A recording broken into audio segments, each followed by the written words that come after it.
Hello and welcome back to this Downfall Idealistic Crusade. In this video I'll be reviewing and discussing Goldfinger, the seventh of Ian Fleming's classic masterpiece James Bond novels, released in 1959. Goldfinger is also a much longer novel and I think marks a start of a stylistic shift. I think Goldfinger is where you can feel the start of shifting into what is frequently viewed as more of the second and final phase of the James Bond novels, the ones with more of a literary emphasis and trying to deepen James Bond as a character, featuring even more character introspection and allowing the plots to breathe more, while also at the same time losing the degrees of snap and energy that the earlier novels had, which had much more of a direct pulp adventure focus. So when you look at Fleming's Bond novels, there's really two distinct different styles. Fleming, of course, grows as a writer with each book, becoming more and more confident in his prose. But I think after Goldfinger, he tried more and more experimentation and, of course, did the various short story collections and the one-off The Spy Who Loved Me from a different perspective. And the later books of On Her Majesty's Secret Service and You Only Live Twice especially tried to take the James Bond literary formula in completely different directions. So I think Goldfinger, being a longer novel, allows for Fleming to play around with the Bond character more and to try and expand upon what he had done before, because the book also makes a number of direct connections to other novels, which furthers the idea of this being a self-contained universe, as we see connections to Casino Royale, Diamonds Are Forever, and a great deal of the feeling and structure, actually, of the Moonraker novel, just now with Auric Goldfinger replacing Hugo Drax. In a lot of ways, Goldfinger is actually the sort of super novel of the series, or to borrow the line usually used in describing Goldfinger, the film adaptation, this is the one that had it all. If you were to try and recommend just a single James Bond novel to anyone, you'd be hard-pressed to choose something other than Goldfinger, because with Goldfinger the book, you have virtually every aspect that can be found in another Fleming novel. You get the most detailed look into Bond's mind and worldview, and you get the most character introspection because the book is significantly longer, and we spend most of it with Bond on the various trails of Goldfinger. And it allows for the reader to soak in the world. I also feel this way because Goldfinger was the first full-length Fleming Bond novel that I was able to read growing up. I had read Octopussy and the Living Daylights, which of course was the short story collection, but Goldfinger was the first book I got my hands on in terms of the novels, and I just pored over each and every page, because Fleming's writing is so gloriously detailed and richly textured that everything is a visual moment for the reader. You can visualize everything that's being described.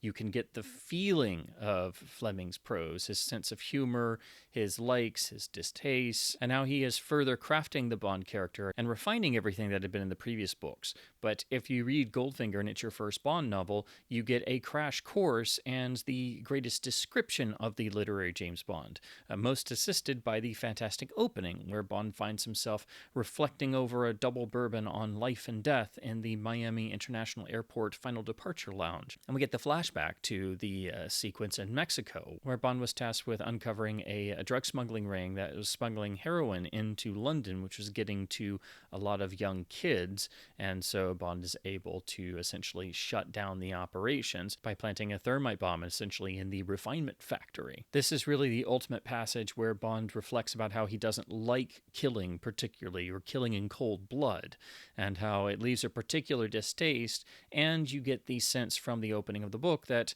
this is a character who is growing tired of the life that he leads, or at least certain aspects of it. They're starting to weigh him down even more. There's a malaise that's starting to emerge, and this will only continue to grow over the rest of the series. If you're reading the books chronologically, you can feel all of this building, but I think Goldfinger from its very start is really where you feel this transitional point, because every other book after this is going to be branching off of this. this. Never again will we have the same degree of hyper-focusing on plot and snap and energy for a spy adventure thriller. And the previous book, Dr. No, was probably the most pulp adventure-oriented book that Fleming ever wrote, even more so than Live and Let Die, as it was also conceived as a tip of the hat to classical adventure stories, especially Sax Rohmer's Fu Manchu novels. Goldfinger as a novel is also interestingly divided into 3 parts. From Russia with Love had previously been divided in a sort of way, basically having the opening section be the setup of the plot, and then the second section actually picking up with James Bond. Goldfinger's 3 sections, on one hand, allude to it being a longer novel, thus it's in 3 acts, but it's built around the central conceit of the book, which runs throughout and is referenced directly in the famous quote, which is, of course, "Mr. Bond, they have a saying in Chicago, once is happenstance, twice is coincidence, the third time, it's enemy action." So the 3 acts are happenstance, coincidence, and enemy action. And this notion of happenstance, coincidence, leading finally to enemy action is reflected in how there are a series of what are seeming coincidences, tying the elements of the plot together and having James Bond encounter Auric Goldfinger at different points and in different ways, both directly and indirectly. And then, of course, being actually tasked with investigating his activities, which are very likely involving gold smuggling out of England, thus disrupting and possibly destroying the British economy, but no one can prove anything. So then it is also used in how Bond tries to worm his way in to Goldfinger's confidence by seeming like an unstoppable outside operator, trying to make himself look appealing to Goldfinger while also cutting him to size, and in the classic James Bond style, trying to outwit him at every turn, especially in the areas of so-called polite society and gentlemanly conduct, and most famously on the golf course. So just like the acts of the book, the happenstances of the opening act lead to the coincidences, and I should say the forced coincidences, as Bond is trying to carry out his mission, which eventually leads to the enemy action when Goldfinger realizes obviously what's going on, and we have the eventual setup for what becomes Operation Grand Slam once Bond is actually unmasked as what he truly is, a British secret agent, and it is always reflecting back to this underlying theme throughout the entirety of the book of happenstance and coincidences. So you will find this running throughout every single aspect of the book. And on one hand, it could be seen as being a bit much, but because this idea and theme is set up at the start of the book, it feels perfectly natural to the story, because the very first of these coincidences is that Bond runs into Junius DuPont and the Miami airport. And DuPont, of course, was one of the players at the famous game in Casino Royale when Bond was trying to break Le Chiffre. So we automatically have a connection all the way back to the very first book, which again is crystallizing that this is a world of interconnected stories, and while each story is advancing the character further, there will be points at which we have characters return or direct linkages back to previous books. DuPont, of course, wants Bond's assistance because he believes he's being cheated at two-handed canasta by one Auric Goldfinger, a particular character who seems to have a sixth sense and never loses a card game. DuPont has now lost thousands of dollars, and recognizing Bond in the airport lounge as the fabulous card player he had seen before, asks for his help in essentially a last-ditch effort.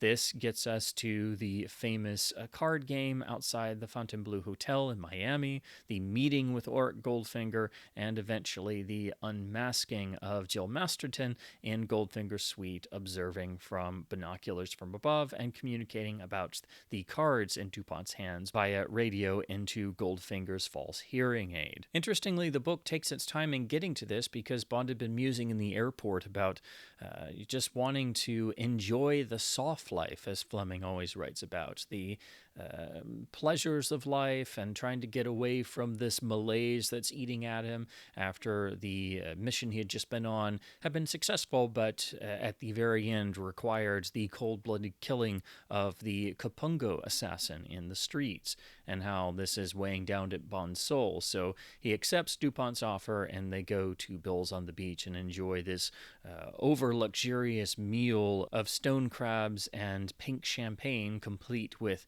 oversized bibs, and Bond basically gets too much of the soft life, but he's more than willing to enjoy it while it lasts. Meeting Goldfinger as a character on sort of the grounds of gentlemanly conduct is, of course, on the surface only, but it allows us to get introduced to Goldfinger quite quickly.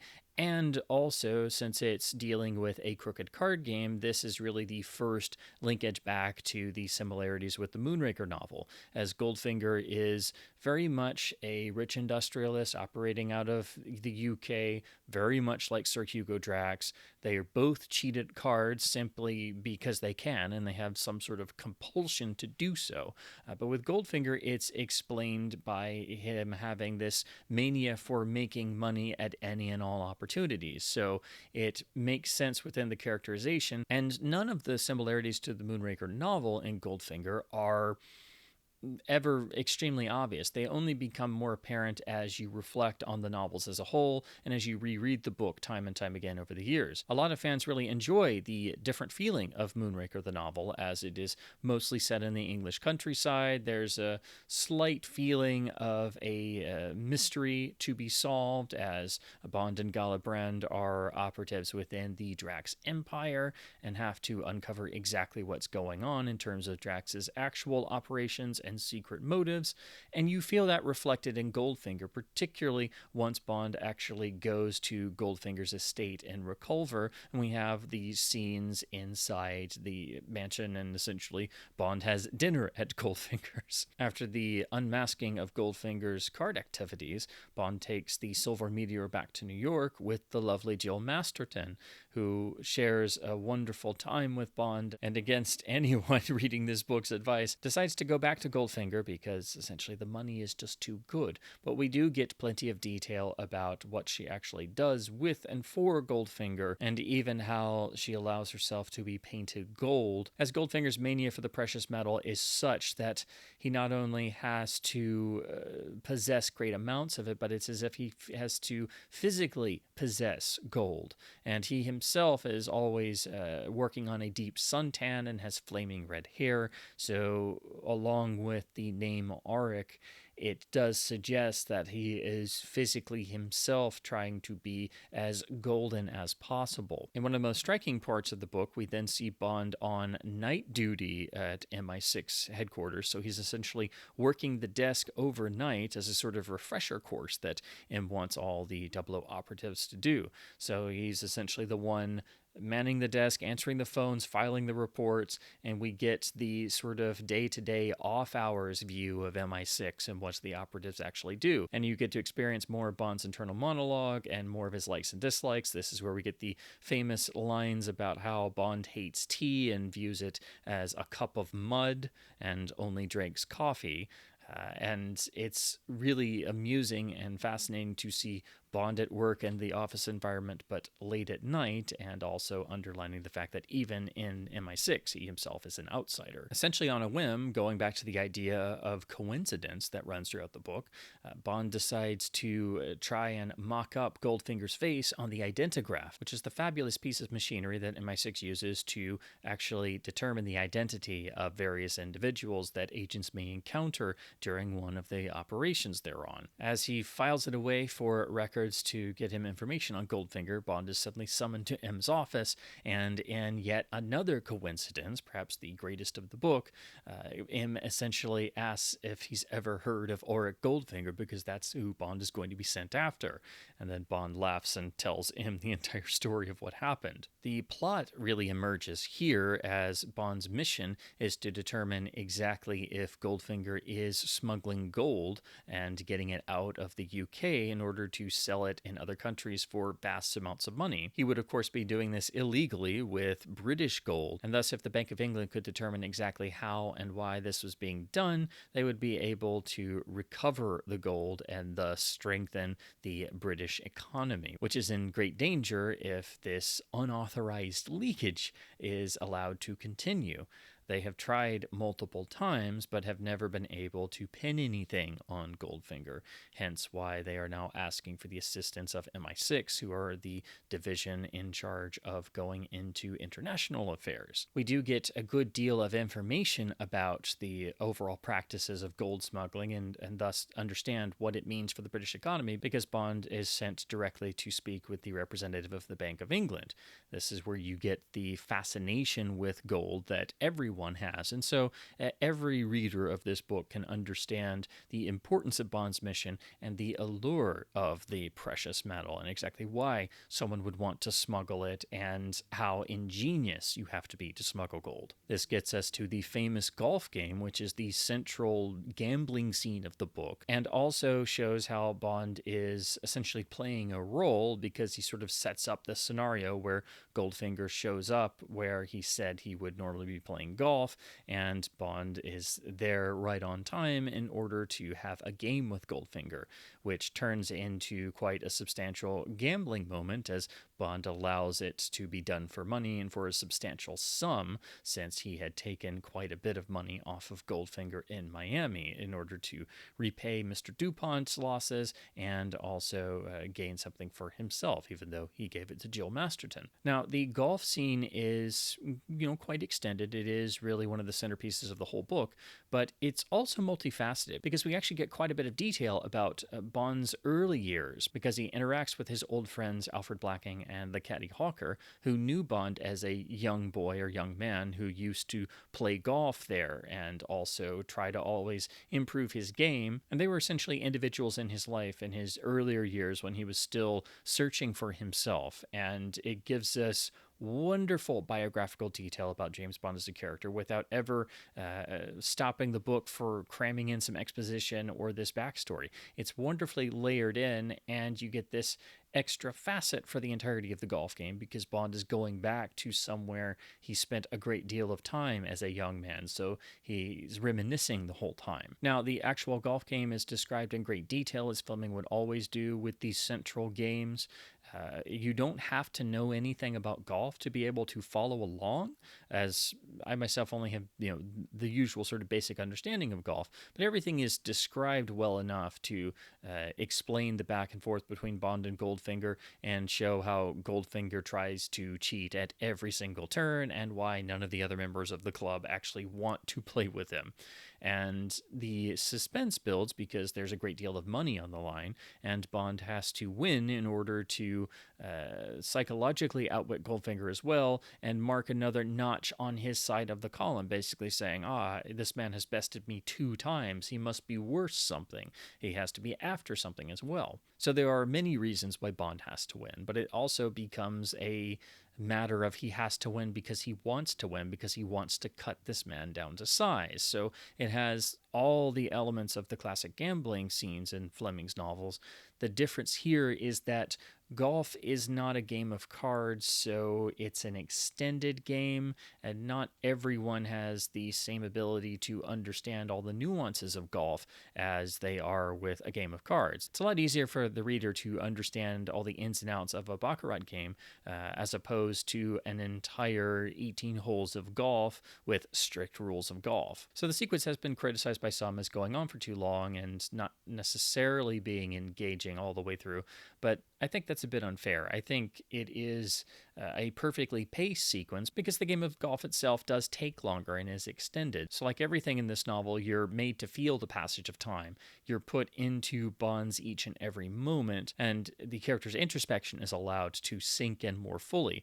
And that's a marked change from the previous books, which never quite got to this level of introspection and had much more quickly paced plotting. After the golf game, Bond is invited to Goldfinger's house, and Bond, of course, is driving his MI6 provided Aston Martin DB3, which only has a few notable features in terms of reinforced bumpers and plenty of hidden cargo space, and most of all, the homing device, which is tied to a beeping signal, and this will allow Bond to trail the famous Silver Ghost Rolls-Royce of Goldfinger's through Switzerland and France. But first, Bond goes to dinner at Goldfinger's and tries to snoop about the mansion, which is a wonderful scene that just doesn't really end well for Bond, or I should say really doesn't end well for Goldfinger's pet cat. There is more time spent with Bond and Goldfinger across the dinner table, allowing for more of the back and forth that is on the surface civilized, but also containing so many levels of malice, and eventually turns to our discussion of criminality, as Bond is essentially playing a role trying to look appealing to Goldfinger, as if he can do some sort of service or be employed by Goldfinger, and this theme will actually run throughout the rest of the book. This is where we are introduced as well to the iconic Oddjob, who is Goldfinger's right-hand man, a master of karate, and a seemingly invulnerable opponent who Bond is himself awed by. Goldfinger's staff is also comprised entirely of Koreans, so this is another link back to the feeling of Moonraker, which is at its most apparent in this particular sequence of Bond actually going to Goldfinger's house in the English countryside. But instead of it being Drax and his staff of Germans, it's Goldfinger and his staff of Koreans. Bond has suitably impressed Goldfinger, and they part on terms of mutual interest, essentially. This leads into the section of the book that is Bond's tracking of Goldfinger through Europe, eventually to the Auric Enterprises factory. This is done by trailing the Silver Ghost and the DB3 with the homing device. And just like the golf sequence, this is a drawn-out, leisurely sequence that is so filled with detail and character introspection that it is one of the highlights of the novel. The reader is allowed to completely immerse themselves in the world of the story, essentially to the point that you feel as if you're riding along in the DB3 on this road trip with 007. Goldfinger is also apparently the sort of banker or treasurer of Smersh and uses his gold smuggling activities to help finance Smersh operations and even do dead drops of gold bars for Smersh agents to pick up. So even Goldfinger the novel has a connection to technically make the villain an agent of Smersh. So that makes Smersh technically the overall villain behind the plot of Goldfinger. So Smersh again reappears as the chief nemesis of the literary James Bond in the Fleming novels. Eventually, Bond gets to Auric Enterprises and has met Tilly Masterton multiple times. She is, of course, the sister of Jill Masterton, and just before they're discovered, Tilly admits she's there to actually kill Goldfinger for the killing of her sister Jill, and she informs Bond of how Jill died after being painted gold and not having a bare patch of skin at the base of the spine left for the skin to breathe, and thus she died horribly in her sister's arms. So this, in some part, explains Tilly, the character's coldness and indifference towards Bond as she's on a mission of revenge. But it's also revealed that she is a lesbian and is thus not interested in James Bond. And this was a different element that hadn't been seen in the previous Bond books, so I do give Fleming credit for trying something different and having a female character, potential love interest, not be interested whatsoever in James Bond, who appears. So it is something different, but unfortunately the lesbianism theme that then runs through the rest of the book doesn't really go anywhere and is not handled exceptionally well. It is one of the dated aspects of the book. Now, at this point, Bond and Tilly are brought in to see Goldfinger, who now knows that something is indeed up and is going to torture Bond in order to uncover exactly what his aims are, that he is, of course, not what he seems to be. This is the transition into the enemy action section of the book, and this is also where Bond and Goldfinger drop any sort of pretense of polite conversation. This is when the cards are put on the table for the most part. And this gets us to the torture sequence, which is a requisite of a Bond novel experience. But here it is Bond being threatened with a giant buzzsaw in the factory.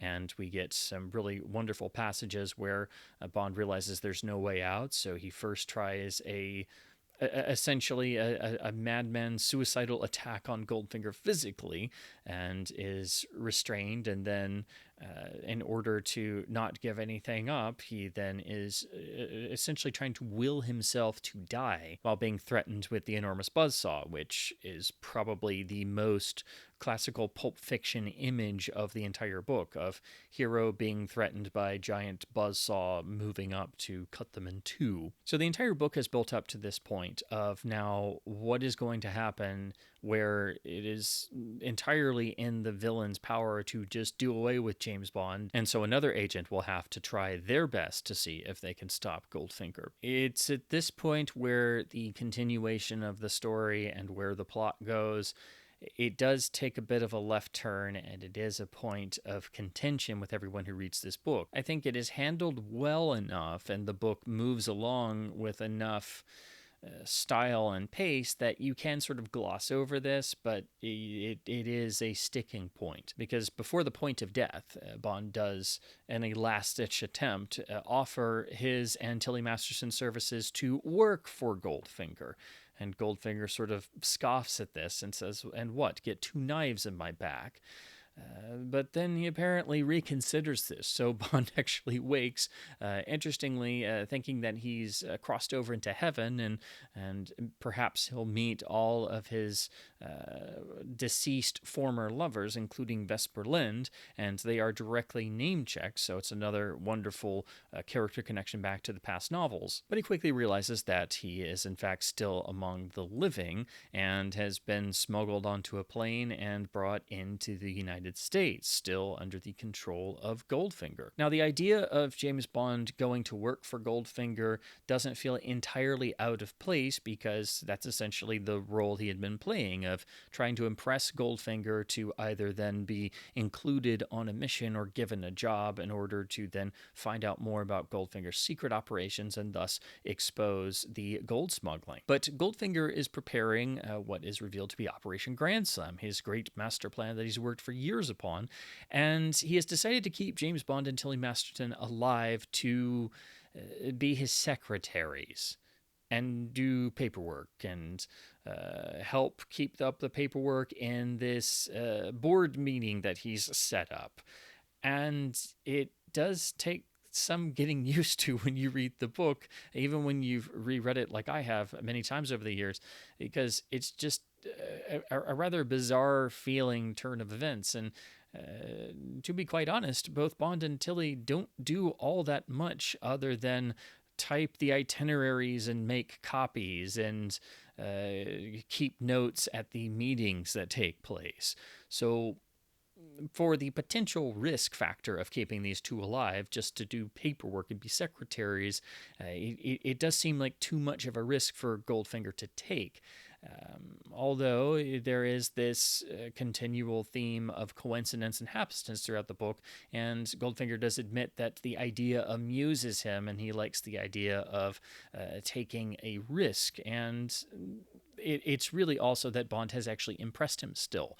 Even though he is some sort of enemy operative, Bond's tenacity and the abilities that he's shown while playing this role, and especially being able to get one over on Goldfinger not once but twice. It's Bond's psychological outwitting of Goldfinger, the psychological game that Bond always has with the Bond villain.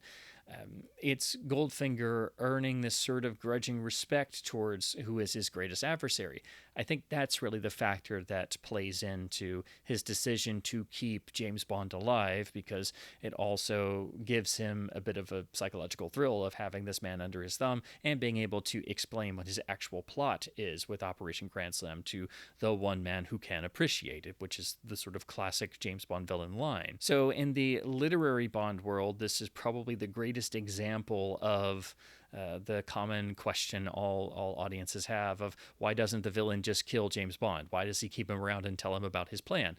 Well, here in the Goldfinger novel, you have really the greatest example of that, except James Bond is also made to be a secretary and do paperwork, which just, it feels weird. It doesn't really fit within the confines of a typical James Bond novel experience. But this does bring us into the meeting that takes place for Operation Grand Slam, where we're introduced to all of the larger-than-life heads of the various criminal syndicates of the United States, including the Mafia and even the Cement Mixers, the all-lesbian gang led by the fascinating Pussy Galore. Miss Galore is, of course, the other lesbian character of the book, and is where you get the continuation of that theme, as Tilly Masterton is immediately drawn towards Pussy Galore, and a connection develops between the two characters, essentially off-screen. Operation Grand Slam is, of course, Goldfinger's plot to actually commit the greatest robbery of them all, and with the assistance of all of the criminal organizations, actually his goal is to break into and steal all the gold bullion from Fort Knox, or at least as much as they can carry.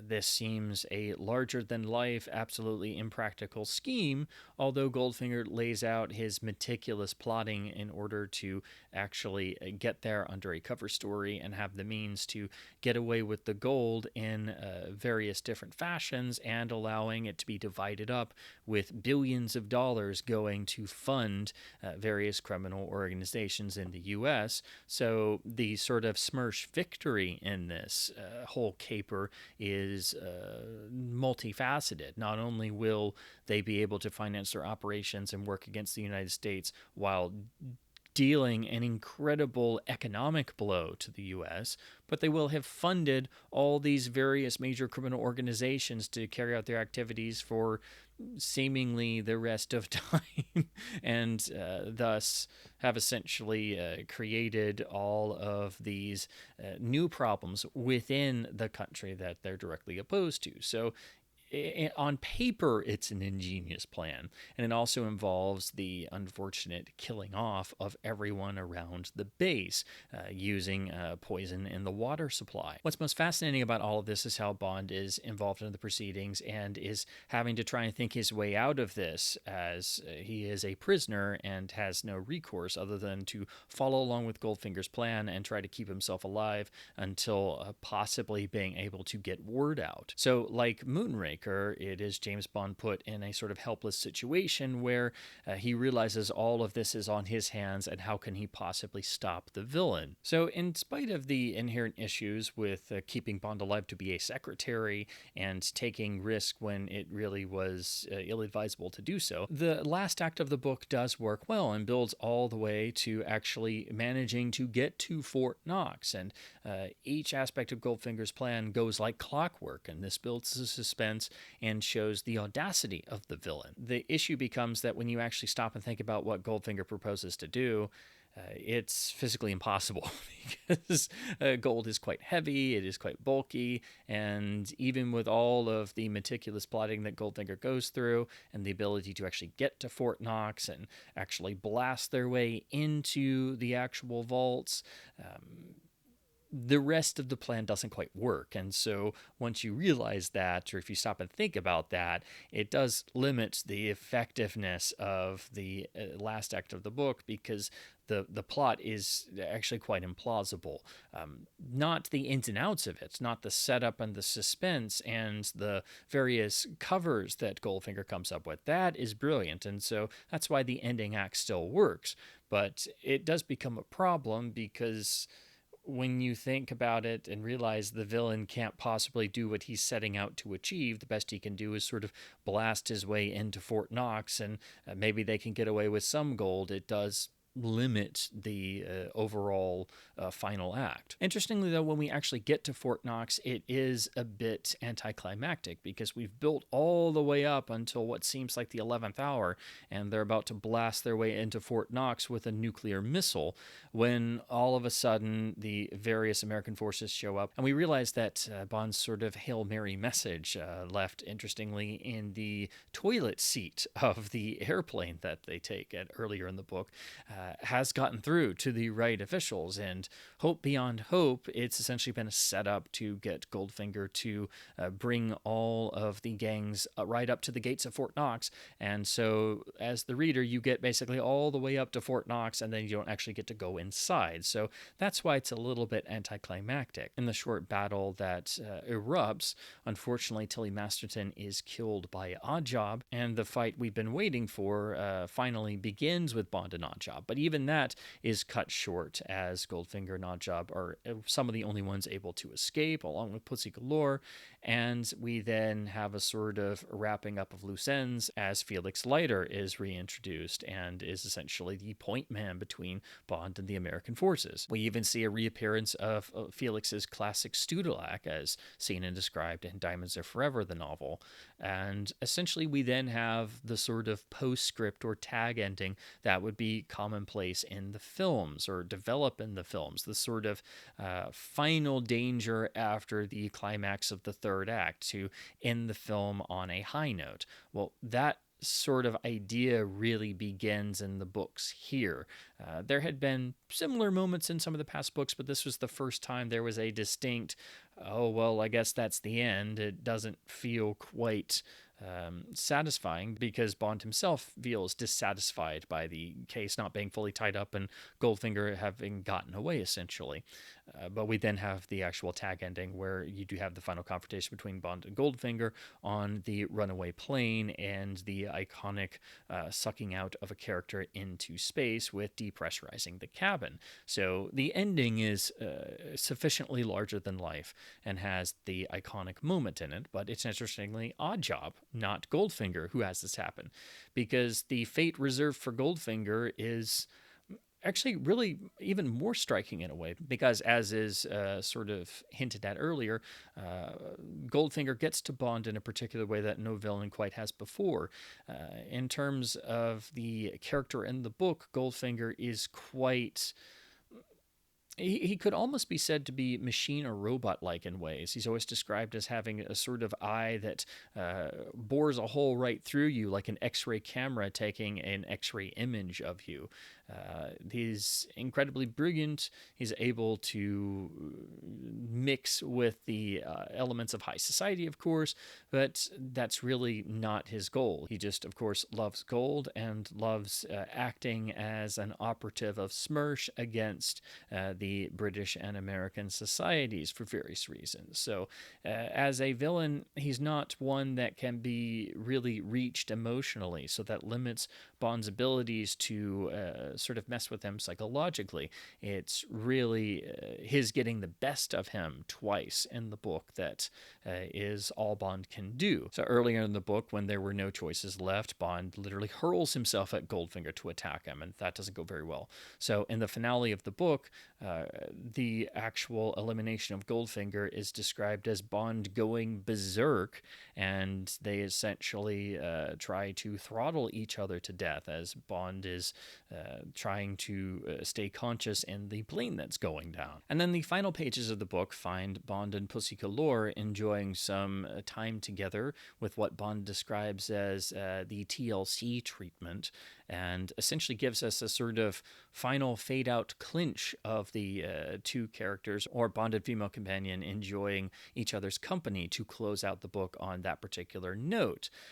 It is very similar to what would emerge as the sort of classic style of the Eon James Bond films, and again, while it was something that had sort of happened in the past books, never before had it felt as sort of tacked on, because it's coming after another sort of action climax set piece, which is coming after the main action climax set piece outside of Fort Knox. So again, you can very much feel when you're reading this, or especially after you've read it, that Goldfinger is a longer novel. It has many more elements added to the mixture of what was in the previous 6 books, and it's a book that's playing around with the pacing and really enjoying sort of distending it and stretching it out and allowing for a more leisurely moving through a plot in order to allow the reader to fully engage in all the little bits of business and the small moments, and thus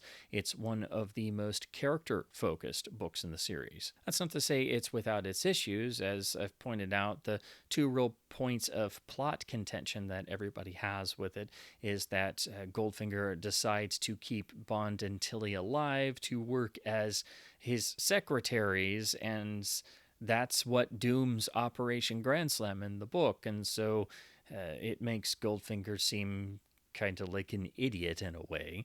And then the actual Operation Grand Slam itself being nonsensical at the end of things because it's physically impossible to do what Goldfinger proposes to do. The build-up is all correct and accurate and striking and suspenseful and quite chilling in the implications, because Goldfinger's more than willing to kill untold thousands of people to do this.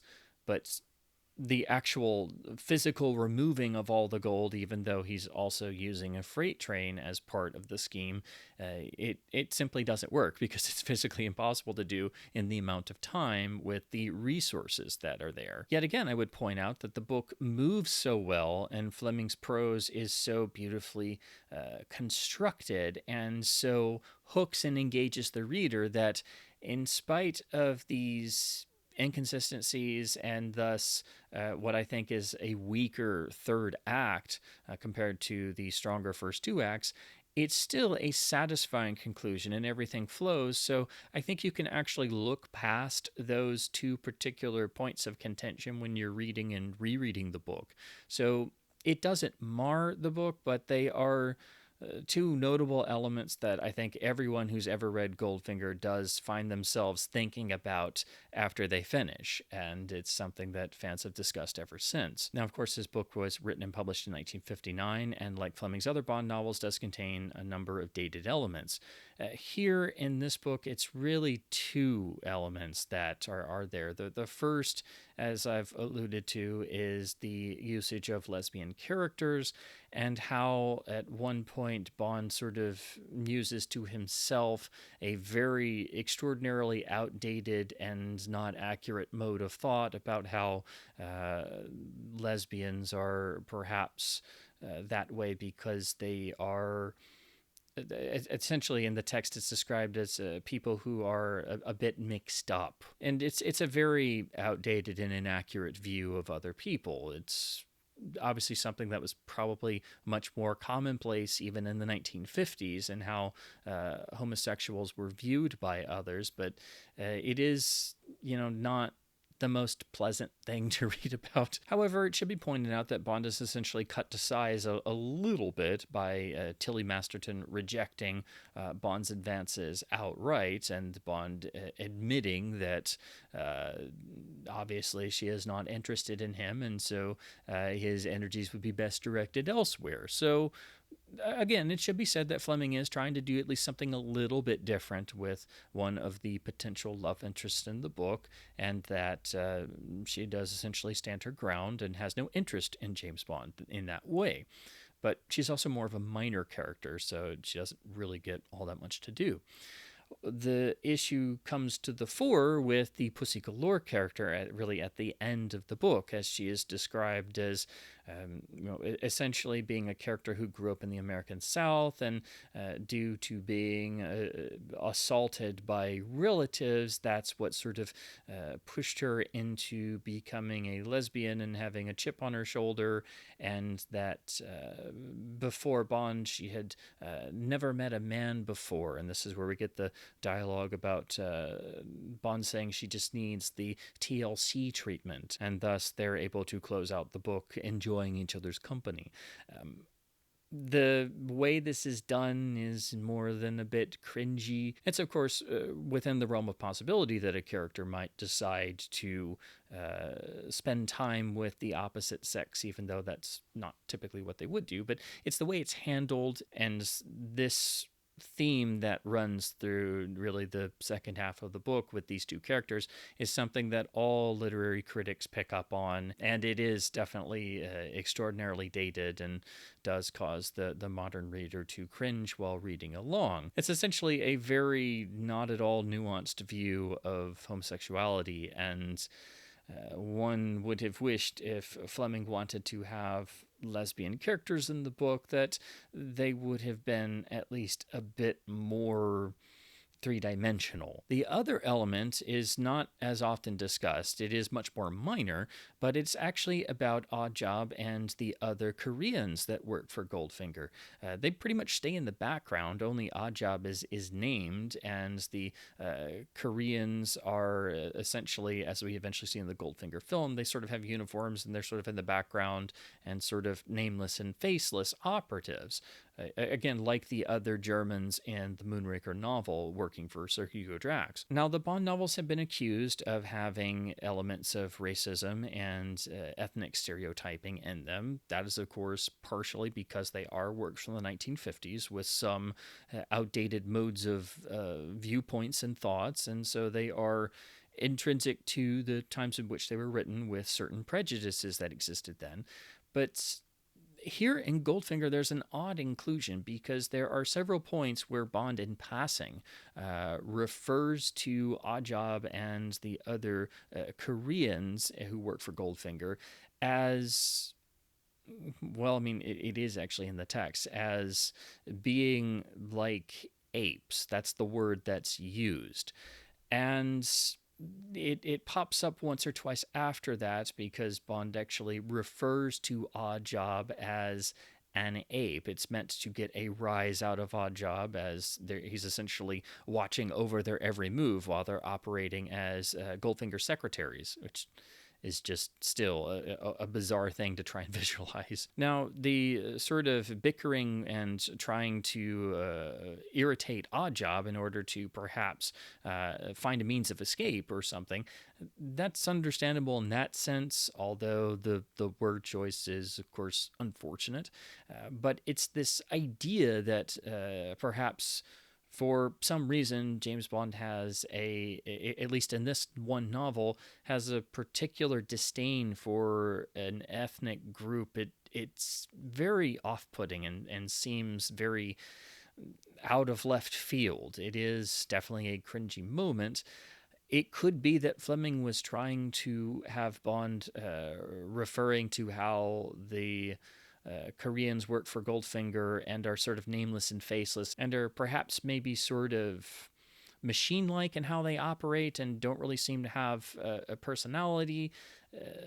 At least that's how I try to look at it. But there is definitely this cringy feeling when you get to those one or two mentions of the Korean characters in the book and being linked to the term ape. So honestly, that's probably even worse than the view of lesbians in this book. Neither derails the book, neither is a major part of the plot, but they are two particular elements that should be discussed when looking at the Goldfinger novel, and they are elements that do seem very much confined to this one particular story. Ultimately, Goldfinger as a novel, again, is the sort of super novel that Fleming would write. It's essentially as if you had elements of all of the past novels crammed into a single story that had a lot of connections to those past books, but also a great deal of echoes to particular books, especially Moonraker most of all. It's quite easy, I think, to draw a line between Sir Hugo Drax and Art Goldfinger and all the similarities in the plot setups, but also in Goldfinger the book having more of a laid-back feel to the plotting, more of a distinction of time, as the Moonraker novel did. I think Fleming was at this point very much trying to still find some creative spark and experiment with his Bond novels because he had settled into a particular style that had different flavors in each book, but he very obviously was trying to continue to do something different, as he wasn't content with just sticking with that style and cranking out novel after novel that had different flavors but was still relatively similar.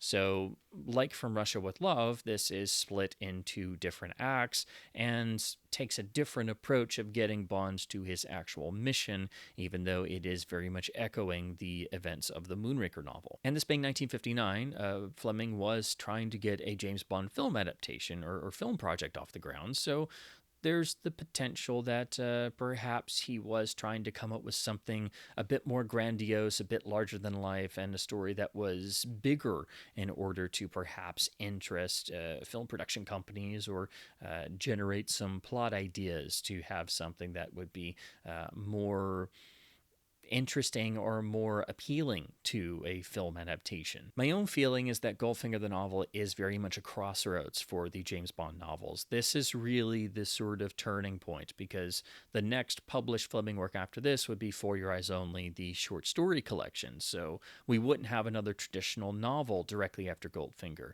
So I think this book really is the sort of transitional book, or the sort of end note for the first style of James Bond books that started with Casino Royale. So really, I think it's Casino Royale through to Dr. No or Goldfinger, depending on how you like to split the books up.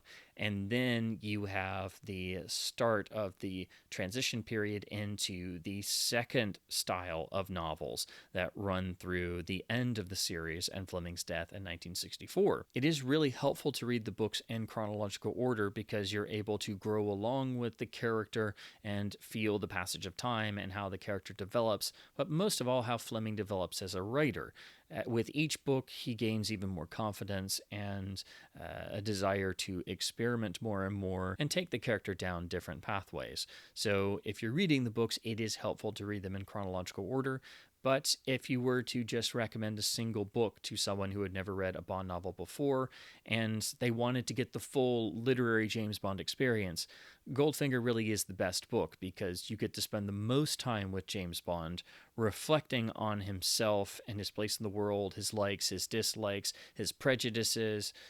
You get to spend the most time reveling in Fleming's prose, his ability to describe everything with such a wonderful level of intensity and just wonderful sardonic wit that makes every single page feel lived in and actually breathe. But because the book isn't as concerned with having a tighter pace, this is the one book that you get to really just sift through every single passage. And so that's why I think it might be helpful to people just wanting the Bond experience for the book Bond to perhaps try Goldfinger if they're just going to read one novel, because it truly is the Fleming super novel of the series. Now let's talk about adaptations. We, of course, had the classic Daily Express newspaper strip done shortly after the novel's release. The newspaper strip was done in 1960 to 1961, breaking up the story into individual daily strips, again adapted by Henry Gamage and with wonderful artwork by John McCluskey. So as you can see, it is the book distilled down into individual panels of about 3 to 4 strips per day, and getting across the plot with wonderful evocative art. So this is essentially a condensed visual experience of reading the book, which even gives us a condensed version of the golf game. Probably the most notable aspect of the newspaper strip version is that it gives us visuals for things and scenes that are exclusive to the book, such as Bond actually visiting Goldfinger's house and being invited to dinner and sneaking around.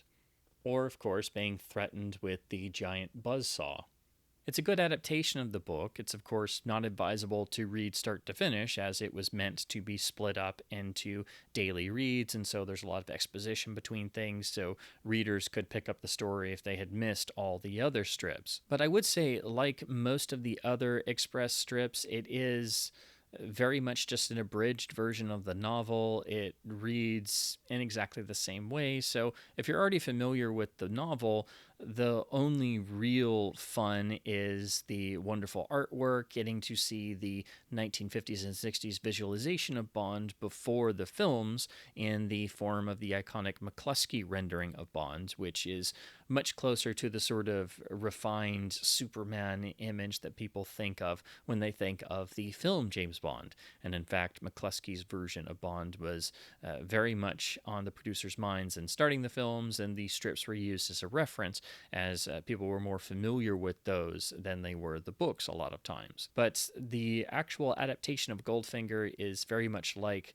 the others preceding it. It's very matter of fact, and I think the only real draw besides the art is getting visual depictions of scenes and moments exclusive to the book that were not done in the film. So it's a solid adaptation. It just doesn't have that particular spark to the actual storytelling. So of the newspaper strips to this point, I still think the strongest adaptation is actually the one for Casino Royale, but it's still a wonderful artifact of its time and should be read by all Bond fans. So then, of course, you have to talk about the 1964 iconic Eon film adaptation as the third film in the James Bond series. How do you take such a big, sprawling novel like Goldfinger and reduce it down to 1 hour and 51 minutes, making it tied for the shortest running film of the original series, along with Dr. No? Also, how do you deal with the villain's plot not really being all that practical? And how in the world do you address the lesbianism theme in the book when you couldn't really even discuss that in a film due to the censorship of the time? So there were particular issues to iron out, and also a great deal of intensive adaptation work had to be done to figure out exactly how to translate such a big novel to a film version, but also one that fit within the confines of the emerging James Bond formula and everything that the Eon team had done with the first two films of Dr. No and From Russia with Love. Like From Russia with Love, the result is, I think, one of the greatest pieces of adaptive screenplay writing that the cinema has ever seen, because the writers of Paul Dehn and Richard Maibaum were able to do everything I've just described and make it seem completely effortless by ironing out the sort of wrinkles in the book's plotting, tightening the action in the narrative, keeping the sense of the higher soft life that Bond aspires to in the opening of the book, and keeping the wonderful allure of the James Bond formula that had emerged from the first two films. So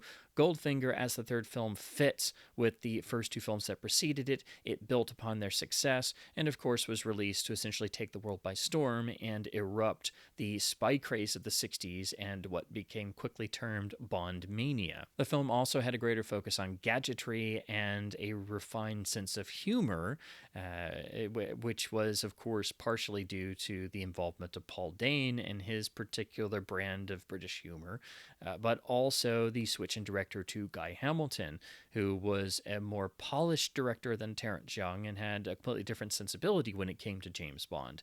His was much more of the classic approach of giving the audience a good, fun ride, not necessarily always being as dialed in to the realism of the spy drama and adventure storytelling, the two-fisted quality that Terence Young understood and brought to the films. So the paradigm emerged with Goldfinger of it being a yin and yang between the Terence Young style of the first two films, much more like the Fleming source novels, and the larger-than-life, gadget-laden luxury of Goldfinger, the film experience. So it's ever since been a matter of balancing the approaches of how can James Bond possibly get out of this scenario? He is going to die, the feeling that you get in Dr. No and From Russia with Love, the film, versus the, okay, here's the setup. You know James Bond is going to get out of this somehow audience. You're going to have this amount of time to figure out how he's going to get out of it. Let's have fun with it. That's more of the Goldfinger Guy Hamilton approach. And so for the rest of the series, the films would take either of those two pathways, sometimes having elements of both. And you really do, I think, need elements of both styles of Bond film to have a complete Bond experience. But it's a point of distinction that changed the film series forevermore, and fans usually have a preference for one or the other. Interestingly, all of this fits with what I've talked about in the novel being more leisurely in its pacing and allowing to live with Bond as a character. But he also spends the last act of the book as a prisoner, and the screenwriters had to figure out how to deal with all of this, especially with your hero character being inactive and a prisoner for most of the film's running time. it has to be stressed that you really need to study the adaptation of Goldfinger the novel into Goldfinger the film, because the film manages to improve upon Fleming's already brilliant storytelling to the point of it's hard to go back to the novel and not be thinking of the film's improvements, because you not only have the removal of Smersh, as we saw in all the early films, as to not overly politicize them, but there's not even a linkage to Spectre, who was always used as a replacement. So Goldfinger is now a standalone villain, and we have the tightening of the plot, the removing of certain scenes that shows that it actually doesn't hurt the plotting. It, in fact, gives it more of the snap and energy and narrative drive of Fleming's earlier novels. So, in that sense, it's a sort of interesting alternative what-if version of the same plot as the book. The film also has to tiptoe around the lesbianism theme and the lesbian characters, and is able to do so, for the most part, with care and taste. It's just in how the Pussy Galore character, again, as in the book, decides to have a tryst with Bond. It does feel definitely a bit forced and can be seen as distasteful to modern audiences. I don't think it was intended that way, but it's also partially down to the way the famous barn scene is staged and directed. I think it has a particular coldness to it that feeds into the cringier elements of that scene that are now usually discussed. Again, I don't think it was intended, and Bond appealing to Pussy Galore as a character in the film actually gives another dynamic to a character that was a bit more one note in the book. And it's also a means on the screenwriter's part of having the means of Bond trying to disrupt Operation Grand Slam not be, as in the book, a note left in the toilet seat of an airplane and hoping that a cleaner will find it and not think it's a hoax, and also that the right authorities would actually listen to an airplane cleaner who says they found a note in a toilet seat.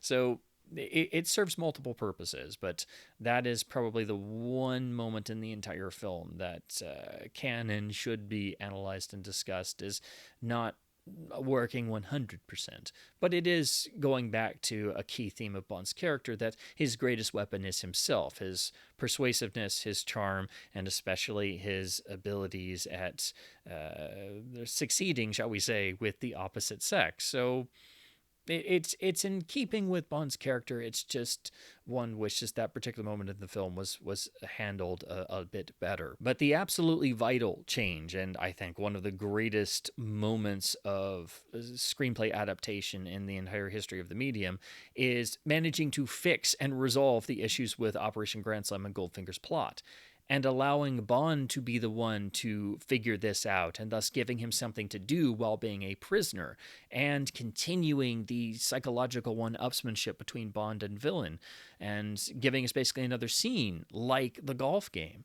And so that's why in the film, I think the most underrated scene is the porch dialogue between Bond and Goldfinger, where Bond starts laying out what he's come up with, and he's trying to outwit Goldfinger still. And Goldfinger, as the character is in the book, is very much unreachable, but in the film, he's sort of bemused by this, because his plan is actually not to steal the gold in Fort Knox, which would be ludicrous, as Bond points out. So it's actually Bond sort of voicing what the screenwriters were feeling, like, we can't do anything with this. This is impossible. Why would you do this? Why would you put this in your book? And instead, Goldfinger's plot is to not use a nuclear device to blast open Fort Knox, but actually to get inside Fort Knox and explode an atomic device to irradiate the gold inside. That eliminates every problem in the book's plotting and makes Goldfinger seem all the more ingenious, because, as Bond even points out, you plan to break into the world's largest bank, but not steal anything. Why? It continues the sense of audience engagement, because we are on Bond's side. We also understand that this would be impossible. What could Goldfinger really hope to achieve here?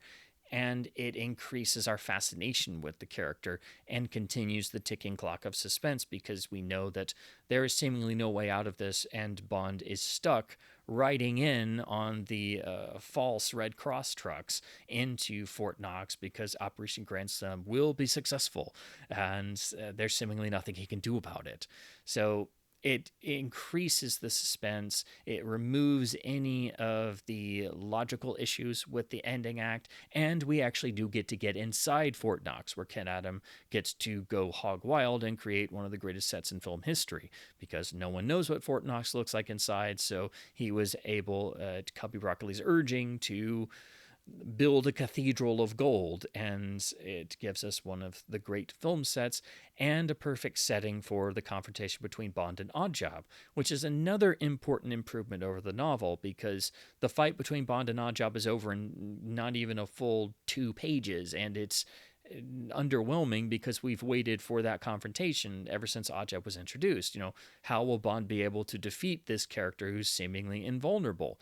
The film actually fulfills that promise. So it fulfills 2 promises that the book doesn't. It actually lets us get inside Fort Knox with a far better plot that fixes any of the logical issues, and it actually gives us the fight we were sort of promised with the introduction of the Oddjob character. Of course, the film famously changes the rather old-fashioned buzzsaw into the then fully modern laser, as it was one of the first appearances of a laser in a feature film.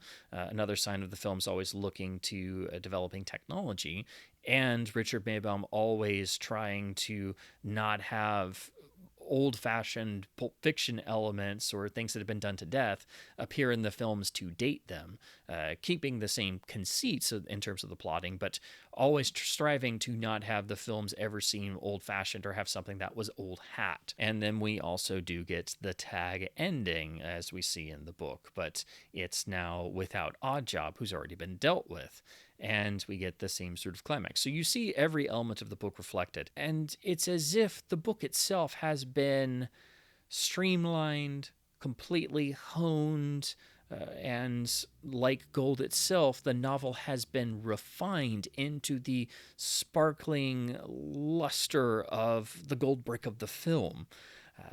It's impossible to not make gold references, but it is a masterful adaptation job in terms of the film's screenplay. So, as I do in every bit of Bond analysis, it's impossible to not just marvel at Richard Maibaum's genius, but the particular tone that's in Goldfinger that is unique to the series isn't just from Guy Hamilton being brought in as director, but it's really the inclusion of Paul Dehn in the screenwriting.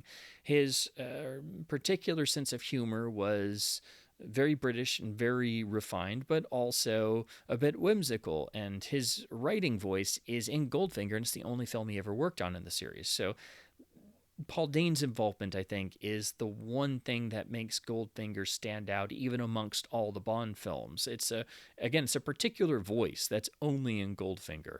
And while Maibaum would also rewrite what Dane contributed and was the main primary narrative force, I think it's important to note that if you ever wondered why Goldfinger was so different, and perhaps what was the one thing it had that made it stand out, and trying to figure out this one unique element that made Goldfinger so different, even in the first 3 films in the series, I think it's really Paul Dane's contributions, as it was the only film he worked on in the series. The one thing the film doesn't have is the same degree of character introspection as the novel, so that's the real cost of the brilliant adaptation. Plus, the film couldn't really spend as much time on all this, so it's a necessary evil to lose that. But I think we have enough of that sprinkled in throughout that you could start to feel it. We, of course, have the entire backstory in Mexico that opens the book, basically condensed down to be the pre-title sequence. But even there, after the explosion goes off, you can see Bond sort of reflecting on what he's just done. And while we don't ever see Bond get depressed or feel malaise, there's little moments of it. We may not see him on night duty, but we get to see him driving the Aston Martin DB DB5 trailing Goldfinger and having to settle in his seat. And of course, famously, when Tilly Masterton goes by, we get the moment of discipline 007 discipline. So the film is never quite as lived in, obviously, as the book, but it makes so many important tweaks and so many important moments of strengthening the narrative that it has seeped into the popular consciousness and in a lot of ways replaced elements of the book. I think the best example of this is the death of Jill Masterton. Of course, it's actually Masterton in the novel, so they changed that for the film. But in the book, we don't actually see Jill's death. We just are told about it when Tilly tells this to Bond about how this beautiful girl was painted gold and it killed her. And so it's such a wonderful visual. It's impossible to think of why Fleming wouldn't actually have this happen directly to Bond as what's seen in the film. So that's something that Maibaum and Dehn just latched on to. I think Maibaum in particular, because that's such an incredible visual. You have to use it. So, of course, that's brought directly into the end of the Miami sequence, which eliminates the long train journey to New York, which would have taken more time and distracted more from the plot and wasn't good for pacing. So, of course, that was removed. And by condensing their tryst to being in the Miami hotel room, it keeps it connected to what's just happened, and so it's understandable that Goldfinger would very quickly desire to get revenge. Of course, one thinks he could have just killed Bond there, but this was a means of getting back at Bond, of showing that, yes, you may have outwitted me this time, but I have now done this to this beautiful girl who you have developed feelings for. It is a warning. It's a message. It's an incredibly chilling message, too. So it's another example of the psychological game that's played between Bond and villain. And Bond is visibly shaken by this, of course, as anybody would be. It is one of the iconic visuals of not just the series, but of all films. And it's remarkable to think that this wasn't even in the book. Of course, the Aston Martin DB3 of the book was reinvented as the fully gadget-laden legendary Aston Martin DB5, complete with ejector seat. It's just another example of the film taking an element of the book and turning it up to 11 and making it larger than life. However, it doesn't overwhelm the story, which is the importance of any James Bond gadgetry. It's there to fire the audience's imagination, but always to serve the story. And sometimes the gadgetry can go a bit too far if they're not careful with it. But here, even the DB5 is not able to help Bond actually completely outfox Goldfinger. So it comes into play and the suspense is properly built because the audience is primed for it. But on a wonderful dramatic note, it doesn't magically get Bond out of the predicament he's in. It, as Maibaum would say, it gives us the opportunity to have the balloon be pulled back down to earth and ground everything in reality, because Tilly in the film is actually killed off at this point. It's a great move on the screenwriter's part because as a character, she really doesn't serve much of a purpose in the rest of the book from this point onwards.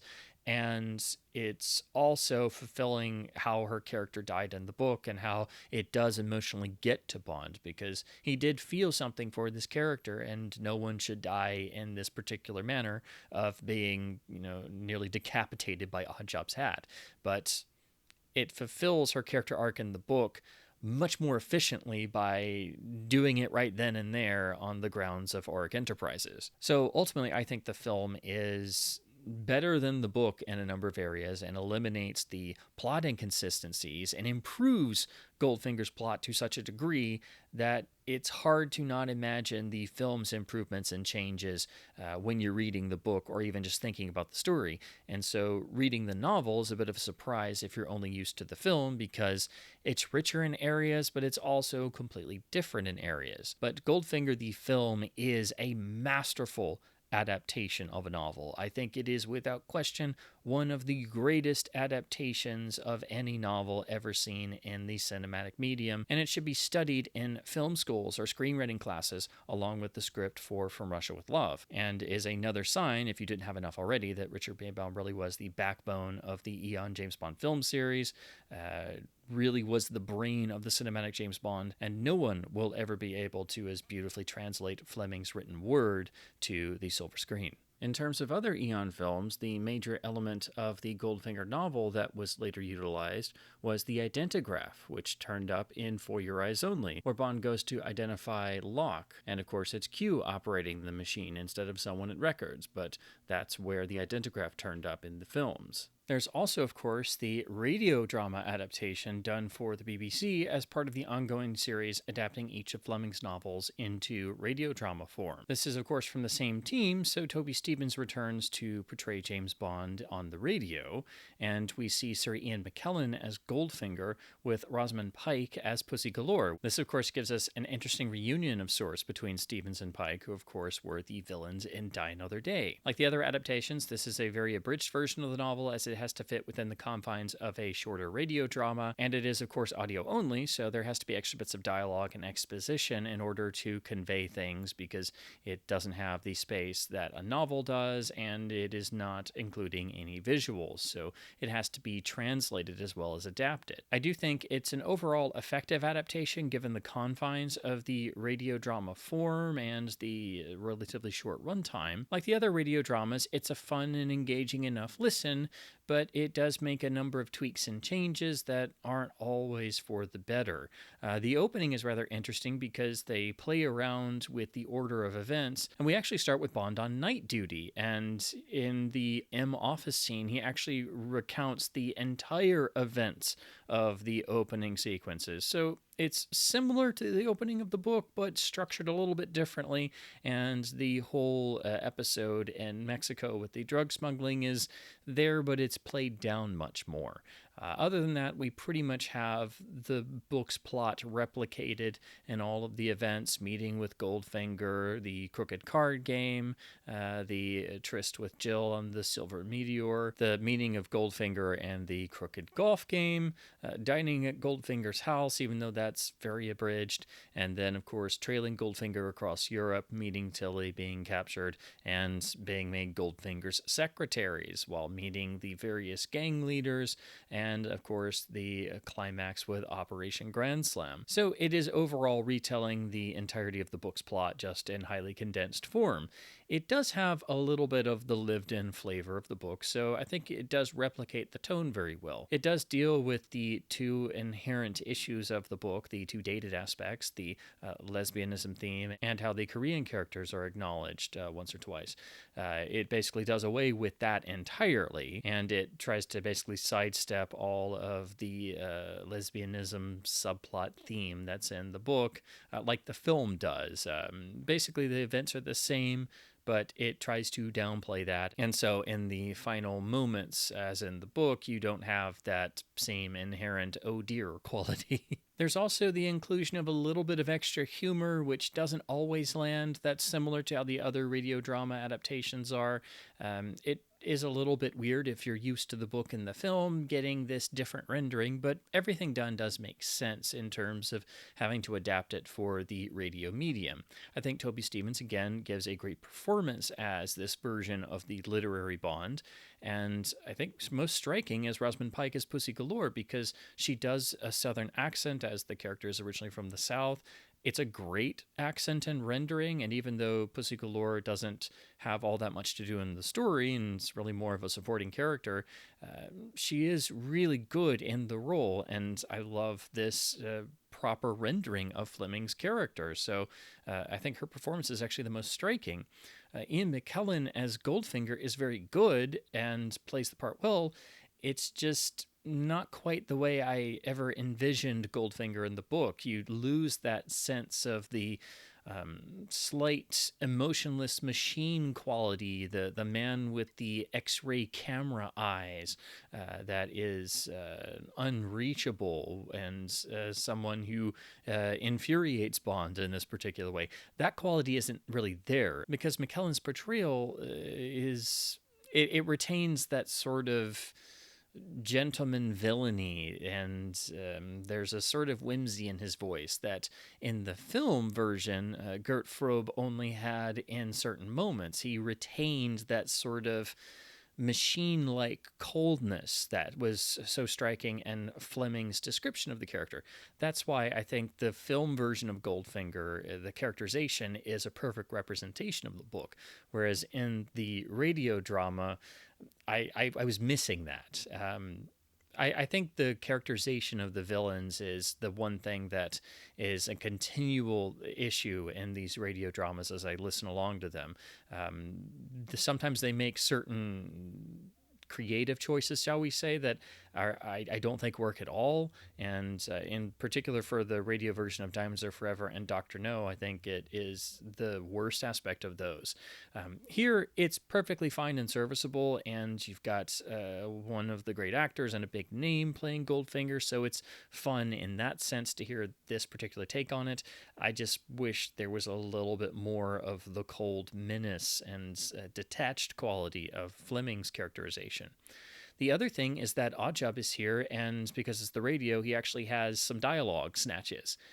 That feels really weird because Oddjob is technically a mute character. He had a cleft palate and could only make basically sorts of noises, and that further tied him to Goldfinger because he could not technically speak for himself. And this is reflected in the film version of Oddjob, played by Harold Sakata, only speaking in noises and making little ahs and things like that, which in and of itself becomes iconic. Well, here in the radio version, Oddjob in his few appearances actually says some snatches of dialogue, and it feels really weird for one of the iconic mute characters of pop culture to be able to speak dialogue. It feels really weird. I know that's a minor thing that most people would probably wonder why I'm going on about this, but that I think was a mistake. I know you need extra description for the radio, but it would have been better done to have been handled in a different way, because you don't need to give Oddjob dialogue. I guess my major point of contention with the adaptation is that the entire climax is streamlined to the point of dialing out a lot of the details, and in the ending we don't have the moment from the book, which is so striking, of Bond going berserk and essentially having hand-to-hand combat and a battle to the death with Goldfinger himself. There's a physicality there, and in the radio adaptation it's just very simple and by the numbers, and in terms of how the villain is dealt with. And then we just immediately go into Bond and Pussy closing out the story as happens in the book, just a bridge to get around the slightly distasteful aspects of how that character is set up. It works, but it feels very by the numbers in the adaptation. It loses a lot of important detail, I think. Overall, it's a good adaptation. I think it is a strong radio drama in and of itself. It's definitely representative of the novel. It doesn't make the mistake of trying to follow the film instead of the book. And in spite of its shortcomings, I think it's able to get the novel across within the radio drama confines very well. So I think it's one of the better of these radio versions. Now to talk about various cover artworks and book releases of the novel over the years, as I like to do in these videos. We of course start with the UK first edition from Jonathan Cape, released in 1959, the iconic hardcover with the absolutely, I think, legendary artwork by Richard Chopping. His artwork is of a particular style and incredibly detailed and absolutely iconic among book collectors and James Bond fans, but his artwork for Goldfinger is my favorite, and I think the definitive of his James Bond artworks. This, of course, features the highly detailed skull with the additions of the gold coins in the eyes to suggest the ways the ancient Greeks and others would prepare their dead loved ones for passage into the spirit or underworld by placing gold coins on their closed eyes. But here it's actually on a skull, which has the rose going through the teeth on the sort of classic wood grain type image for the background, with the very sort of stencil stamped looking font and lettering in black for the title and Fleming's author credit as seen on all of the Chopping covers. There's just something about this that is not only fully evocative of the novel, even though there's no skull in it.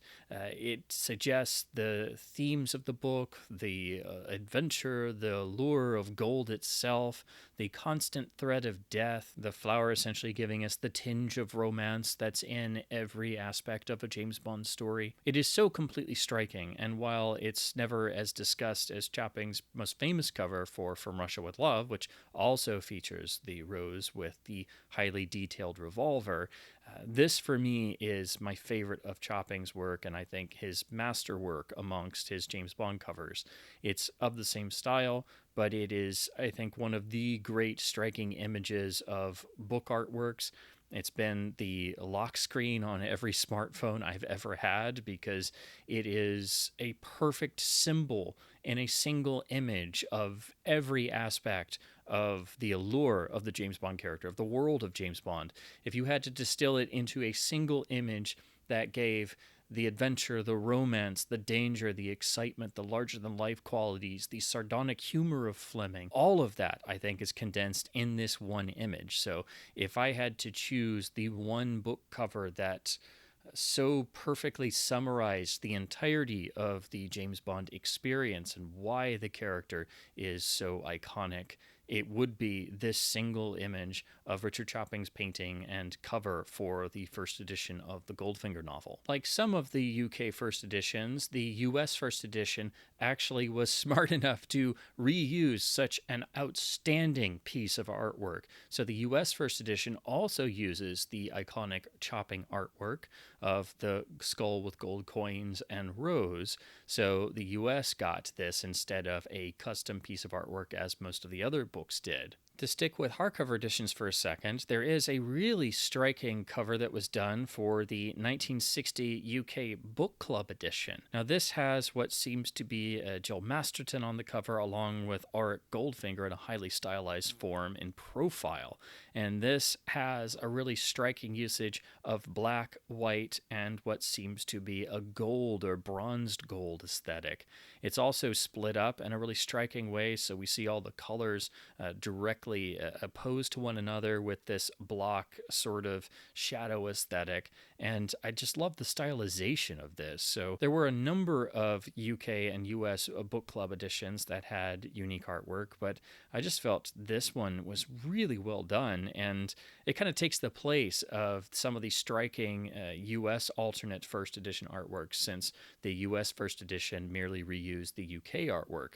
So in terms of vintage hardcover editions, I think this UK Book Club edition from 1960 is really striking. The paperbacks start in 1960. First is the US Signet edition, their first paperback, which is in the earlier style they would use with more of a slightly pulp paperback cover aesthetic, with the usage of text on the top to give us more of an evocative description of the book, but using text along with Fleming's credit, and then putting the title in larger font over a really lovely, highly detailed image of what looks like Jill Masterton when she's painted gold, but she's bent over in a particular evocative pose to suggest her nudity but not reveal too much, and also suggesting that she's a figure in some need of protection by Bond against the villainy of Goldfinger.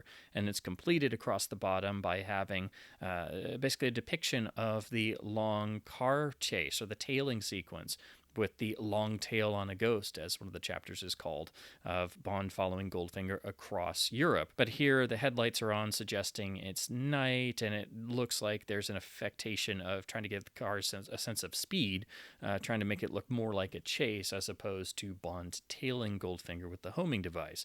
But it's one of the few covers to actually get that aspect on there, and I love the very purple-looking sort of background, which is really striking and eye-grabbing and ominous. So I think there's a lot of things going on with this cover, but for an older paperback, I think it's really stunning looking, and I think it's another of these early Signet paperbacks that just looks fantastic. The UK Great Pan edition would follow in their style, with the title and the yellow block at the top, and having what looks like a really detailed version of Goldfinger rendered in the back, on a sort of striking gold background complete with streaks. Like it's his face stamped on a gold bar almost, at least, is the sort of feeling I get. But this is obscured by the female figure in full detail here. Her dark hair, it makes her possibly either Tilly or Pussy Galore, but I assume this is supposed to be Pussy Galore, and she has a wonderful sort of authority in her appearance and stance. So it's a very striking cover. It's just it's a shame that the figure is obscuring the detailed, ominous, full face of the villain. And depending on which printing you have, you've got a big colored height block on the bottom third of the cover. First with the sort of Bond-like rendered image, and then second with the classic initial version of the 007 logo. So the logos and the layout, it does obscure the overall detail of the cover, and most of all, the villain's face being highly detailed, but then having all of it covered up. It's always sort of limited this cover's appeal for me. I think it's got a lot of things going on. I think it's very striking. I just wish it didn't have all of the blurbage and different colors and text all over this rather striking singular image. But it's still a great classic cover. It's just, I think, a little bit held back by those factors. In the UK, the movie tie-in by Pan actually used a version or variant of the film-style poster artwork. So we have the nude golden girl spread across the front of the cover and moving on to the spine. We have the title font and color of the actual film poster on the book, so that directly ties it in. And it's sort of shrunken in size to be slightly raised and not use the whole cover of the book, which is otherwise given to a gold color. So it kind of makes this look like the image is sort of, I guess it's trying to make it look like the image is stamped into a bar of gold. That's the actual book. So it's very eye-catching and has actually worked in the gold color onto the book. It is very much in line with the film marketing campaign because it's using the same imagery, the same text, the same title font and everything. So you would immediately recognize this as being tied to the film that was sweeping the world. I think this is very good, and it was always great when they would utilize some of the actual film imagery for making the movie tie-ins. I just think that this overall design and aesthetic was actually realized much better on the US Signet movie tie-in paperback. For the films released in 1964, Signet did one of their standalone custom movie tie-in editions, this in the now standardized style of their James Bond thriller design, which is the most iconic of the Signet paperbacks, and really I think the most iconic design for a James Bond book style in the US printings. So we have the James Bond thriller down the side in gray over a black background. And we have the classic and very iconic profile of the Golden Girl across the upper center of the book.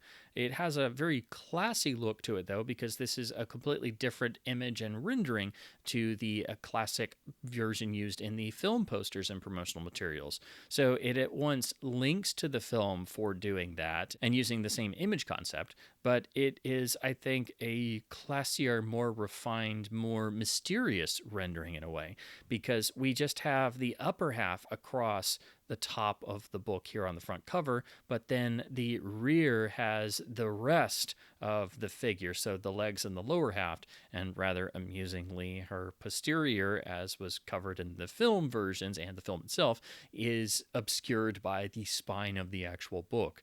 So at first, this seems like a cover that has the image maybe a little bit too small and sort of adjusted towards the top, but there's something about the starkness of the black cover background, and ultimately I think this is the best looking and most striking of all the Signet movie tie-in paperbacks, and for me this is one of the best covers overall, and a particular edition that I think is really desirable just for how well put together the art design is. Plus, you've got the little tiny block on the front cover hyping the film with the classic Connery with a gun pose image in black and white, almost like a file photo. The UK 1965 pan cover is done in the classic James Bond series of having the James Bond credit in bold font and then having a singular image to represent the book. Here, they've chosen to use the hood ornament and front end of Goldfinger's golden car, of course used in the gold smuggling, and is a particular object very important to the book's plot, but it's not necessarily the most attention-grabbing of these. These covers were typically a bit more on the sedate side. You definitely recognize what the image is and what it signifies when you actually know the book's plot, but it's also done on this background that has a sort of teal or aqua color to it, and it's got a little bit of a sort of tiled aesthetic to it. Or I should say it's almost like little tiny scales or something.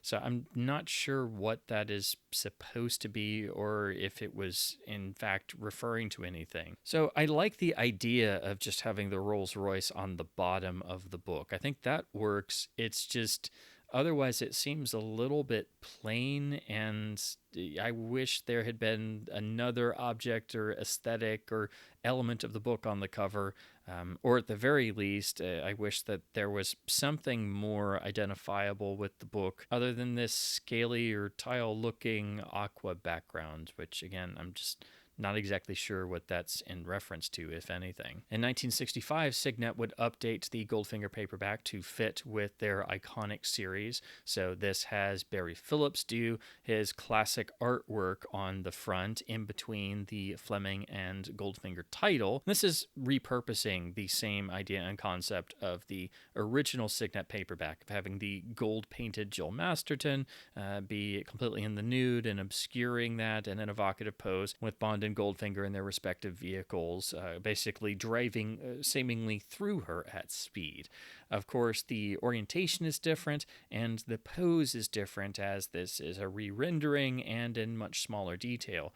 But as with all the classic Signet covers, there's something to be said for the size of the images and the overall level of detail being more eye-catching and more interesting in a way that sparks the imagination than maybe they would have been had they been done full size. So I think retaining the purple background and pushing it further is much more eye-catching, and this very much fits in the classic style with the others. So they basically made a matching cover with the same aesthetics as their first paperback to fit with the rest of their mid-60s Signet design. The only thing about the two Signet covers with the cars is that while you can tell the first car is supposed to be Goldfinger's Rolls Royce, the second car with Bond, it doesn't look like an Aston Martin. It looks more like perhaps Bond's Bentley, his famous Bentley from the books that he, of course, doesn't drive in the Goldfinger novels. So I guess that was really more of oversight or the artist not knowing that there was a switching car. But that's something diehard Bond fans will notice if you study the artwork, is that the Signet artwork seemed to have Bond in his Bentley rather than the Aston Martin DB3. You don't get that on the second US hardcover done by Macmillan. I think this came out in 1966 and features the Aston Martin DB3 complete with Aston Martin DB badge and a return to the really striking black, white, and gold aesthetic. This is again using the cars in the Europe sequence, but this seems to be drawing from the moment where Bond is driving at speed and sort of messing with Tilly Masterton and manages to stop her. But of course in the book she's in a Triumph convertible as opposed to the famous usage of the Ford Mustang in the film version. But this gives a sense of danger and moving at speed. We see the cars going on these hairpin bends. The level of detail is very good, but it does have a little bit of a sort of cartoony flair to it, as some of the lines do feel a little bit less than realistic. But overall, I think it's a really good cover. I think all of these covers done for these Macmillan second issues are all striking because they're all done with a nice similar aesthetic using black, white, and a bold color choice. But this one, I think, may be the best of these. There's not a lot of them, But this is not only another usage of gold on a book cover for the novel, but it's another, and really the one that focuses on the car involvement. In 1972, we got the Pan reissue paperback on a white background, and all of the books in this series had a female figure in a particular pose with some iconography that usually suggested maybe some aspect of the book, and the character depicted was typically either supposed to be from the actual book or at least look like one of the characters from the book. So here on Goldfinger, we have what is probably the simplest or most basic of this series in terms of the image and aesthetic, because you have a woman just sitting in what looks like an office chair. She appears to be nude, and perhaps it just depends depending on the image or printing you're looking at. I guess it's supposed to be Jill painted gold, perhaps, because her skin does seem to have a golden sheen. That would just be me guessing. So I believe it's supposed to be the gold painted Jill Masterton, but the image just looks really plain, actually, even though it's a nude woman sitting in an office chair. It's a woman sitting in an office chair on a white background. Of all the covers in this Pan series, I think this one actually is the least interesting. These covers were relatively straightforward overall. It's just a standalone figure on a white background, but this one's just never done it for me, actually. The opposite can be said for the 1973 US Bantam paperback, which is part of the sadly short-lived Bantam reprints of Fleming novels that have amazing, highly detailed, very pulp paperback artwork featuring Bond and typically a nude female character from the book, along with other iconography or maybe the villain. The artwork for these was done by the legendary James Bama, who of course did the iconic Bantam reissue covers for the Doc Savage novels, which are themselves among the most iconic book covers of all time. So this cover for Goldfinger has a beautiful, highly detailed, rugged rendering of James Bond in gun pose with the gun raised, sort of obscuring his face, on a really sort of lovely dark brown, almost reddish brown background with a very simple title credit on the top, and then the beautiful figure of Jill Masterton completely painted gold in a classical nude pose with nothing left to the imagination. She's only slightly obscured by Bond's head, but this is definitely the type of artwork you could actually see displayed in a museum, because it's wonderfully evocative and ominous, highly detailed, manages to get across the action and danger inherent in the book while not actually giving us any other images. So while it could be said to technically be a bit on the plain side, it is beautifully rendered, and I think the only problem with this cover, like some of the other Bantam covers, is that the actual painted image is rather small and sort of off-centered to the bottom on the book cover, and then we have all the text on top, which could have been at least moved up somewhat and allowed the image to then be centered and then maybe enlarged a bit, or at least use more of the book cover to print it. But still, this is a really striking cover, even if it's simple. It is highly detailed, and I think another example why the short-lived Bantam reissue paperbacks are some of the coolest additions to have in your Bond collection. They're not terribly expensive, but they are tough to find a good shape, and they're really just wonderful to look at. In 1974, Pan updated their paperback to be part of the, I guess you could call it the Items series, where the cover would be a photograph with meticulously brought together items, all representing things from the book.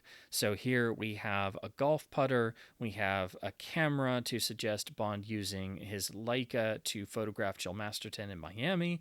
We have the frothy tankard of champagne to suggest the Pommery 50 that Bond has with DuPont at Bill's on the Beach with their dinner of stone crabs.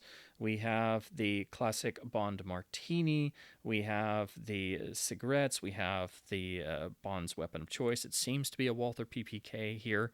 We have the bottle of red nail polish, suggesting what, of course, Jill was doing while observing DuPont's hand, and Bond even saying it's time for her to finish painting her other nails. There's even a picture of what could be Jill or Pussy Galore or Tilly Masterton. I'm just not for certain.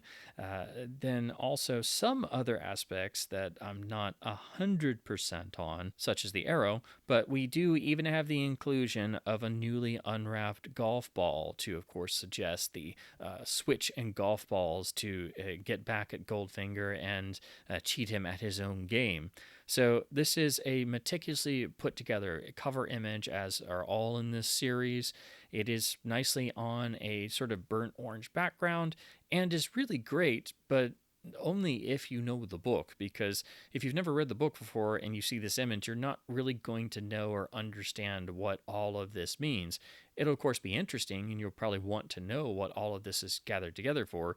But again, this whole series is much more effective if you actually know the book and get to see this image, because then you're able to recognize and have fun playing spot the reference. In 1978, we got the Panther paperbacks, which are typically referred to as the Girls on Guns series. All of these would be white covers with matching title fonts that would have a female figure draped across a gigantic gun prop, typically a gold-plated one. So here we have a beautiful blonde, scantily clad, draped across an upturned gold-plated .45 automatic, and while it's a striking image, it does not suggest the novel, and it essentially is what it is. It is a book cover with a girl on gun, hence why this series was referred to as the Girls on Guns series of the books. In 1980, the US got a paperback update by Jove Books as part of their series of the books, which have what I've always termed as more of a comic book approach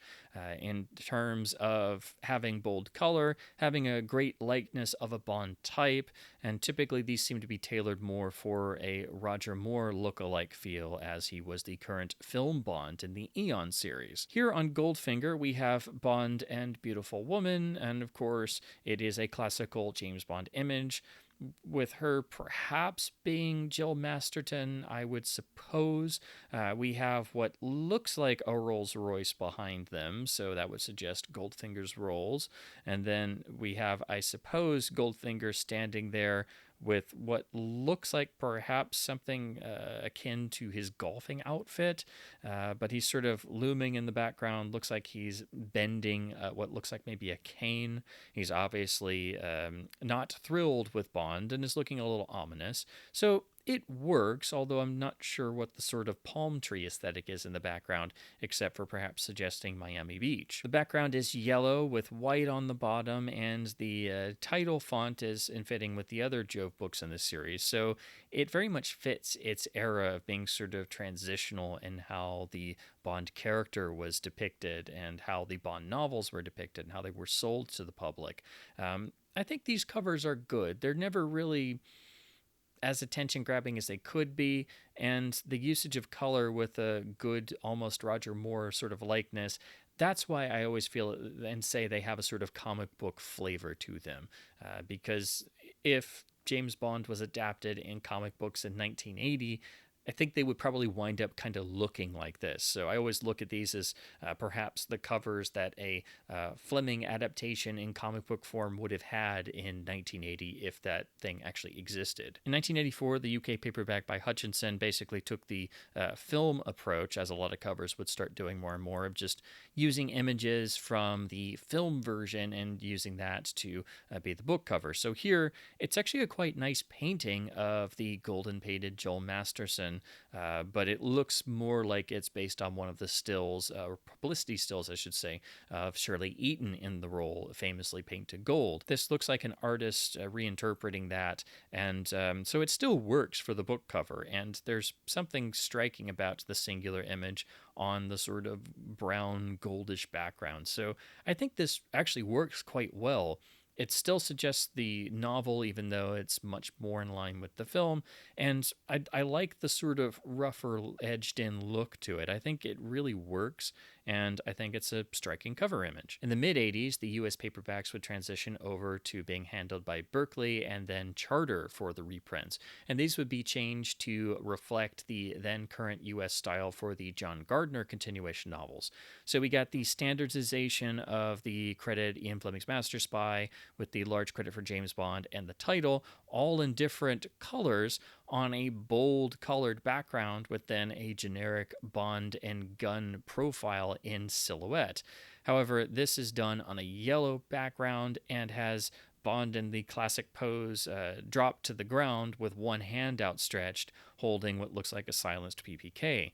And of all the silhouette Bond poses, this one I think is the most dramatic. So this is actually my favorite of the Berkley Charter US paperback covers in the sort of John Gardner style that started with License Renewed. The yellow background is maybe a bit much, but it of course is also suggesting that this is of course Goldfinger and it's dealing with gold. The color choices also having sort of blue, teal, and purple, maybe not the most attractive looking, but this is still certainly eye-catching. And this is the first in this series of printings that I ever saw or owned, so it's my favorite of them. In 1989, Coronet Books would produce a new paperback in the UK, which has this new sort of standardized style they would use. We have another Bond silhouette who's rather oddly sort of standing on top of his name, and the title of the novel is rather small. So it makes the Bond silhouette look maybe a little comical because it looks like he's almost about to fall off of the letters. It's got some nice color to it, but it's not really, I think, very attention grabbing. It also doesn't really suggest the book inside, so it's more of a standard cover, I think. Basically, they were taking the aesthetics of the Berkley Charter US paperbacks and doing it in their own way. So all the Coronet reprints had this style with a Bond silhouette, but I think the decision to have the silhouette look like it's actually perched on the words that spell out James Bond is a step in the wrong direction. I think the US paperbacks had the much better idea of putting the silhouette in bigger profile on the bottom as to spotlight it more. In the US, we did have one special print run in the 90s where most of Fleming's books were reprinted by MJF Books as part of the James Bond Classic Library. These were all hardcover editions where most of the Fleming novels were reprinted with highly stylized, boldly colored artworks on the dust jackets. They have a bit more of a obviously highly stylized, very cartoonish look to them, but they each typically depict an action moment from one of the books. And in spite of the look not always agreeing with some Bond fans, I think these have emerged as one of the most fun series of the novels to actually collect in terms of the editions, because you can get these really fun eye-catching editions of most of the books in a complete set, or at least build a set, for not terribly much money. They're getting trickier to find in good shape, but here for Goldfinger, we have a moment that's actually from the film of Bond discovering Jill's naked, dead, golden-coated body. And for one of the only times in the imagery, the posterior that's covered up in the film and all the other versions of marketing and images and book covers is fully depicted here on the cover. So even though this moment doesn't happen in the book, this is really the only time we see Jill's rear end covered in gold actually visible. So this cover is notable for that. It's a very striking image because of the bold color, the gold across the bottom, the red bold background, Bond dropping the champagne glasses and smoking, and that's actually depicted. Also, strangely, he looks like he's a member of the Blue Man Group because he's in like a sort of blue-purple. But we even have what looks like the champagne bottle in his other hand, and the title across the top is in a bold green. So this is really attention-grabbing, highly stylized, and even though it's not a moment from the book, it's really the only time we see Jill's naked rear end actually depicted. So I guess it's notable for that, and another sign that these are really fun editions because they are devoted to really getting the full flavor of the exotic qualities of the James Bond stories depicted in one attention-grabbing, highly stylized, bold color image. Several years pass, and we get another cover for the Coronet edition, the paperback released in the UK in 1996. This, as usual, features a stylized singular image, but I think the poetic license that Coronet took with this series is really effective here on Goldfinger, because we again have the front end and hood ornament of Goldfinger's iconic Rolls-Royce, but with the addition of some smoking bullet holes that go through it. And if you look closely, it reveals that the actual body and coachwork and everything is indeed solid gold. So this is a deceptively simple cover that I think is strikingly effective. And if that wasn't enough, the actual title of the book is rendered in a sort of gold effect. So I think this is a really ingenious usage of iconography and moments from the book, but it is condensed down, so it's taking the singular image of the front of the rolls and working in how it was used in the gold smuggling subplot of the book, and giving the nice brush of danger, but also having one of the holes still be smoking, as to suggest that James Bond or someone has just fired all of these bullets into the golden car itself. So for me, I think this is one of, if not the best, of the Coronet series of Fleming reprints, and it's done in a really nice level of detail with the overall aesthetic of matching everything in the series.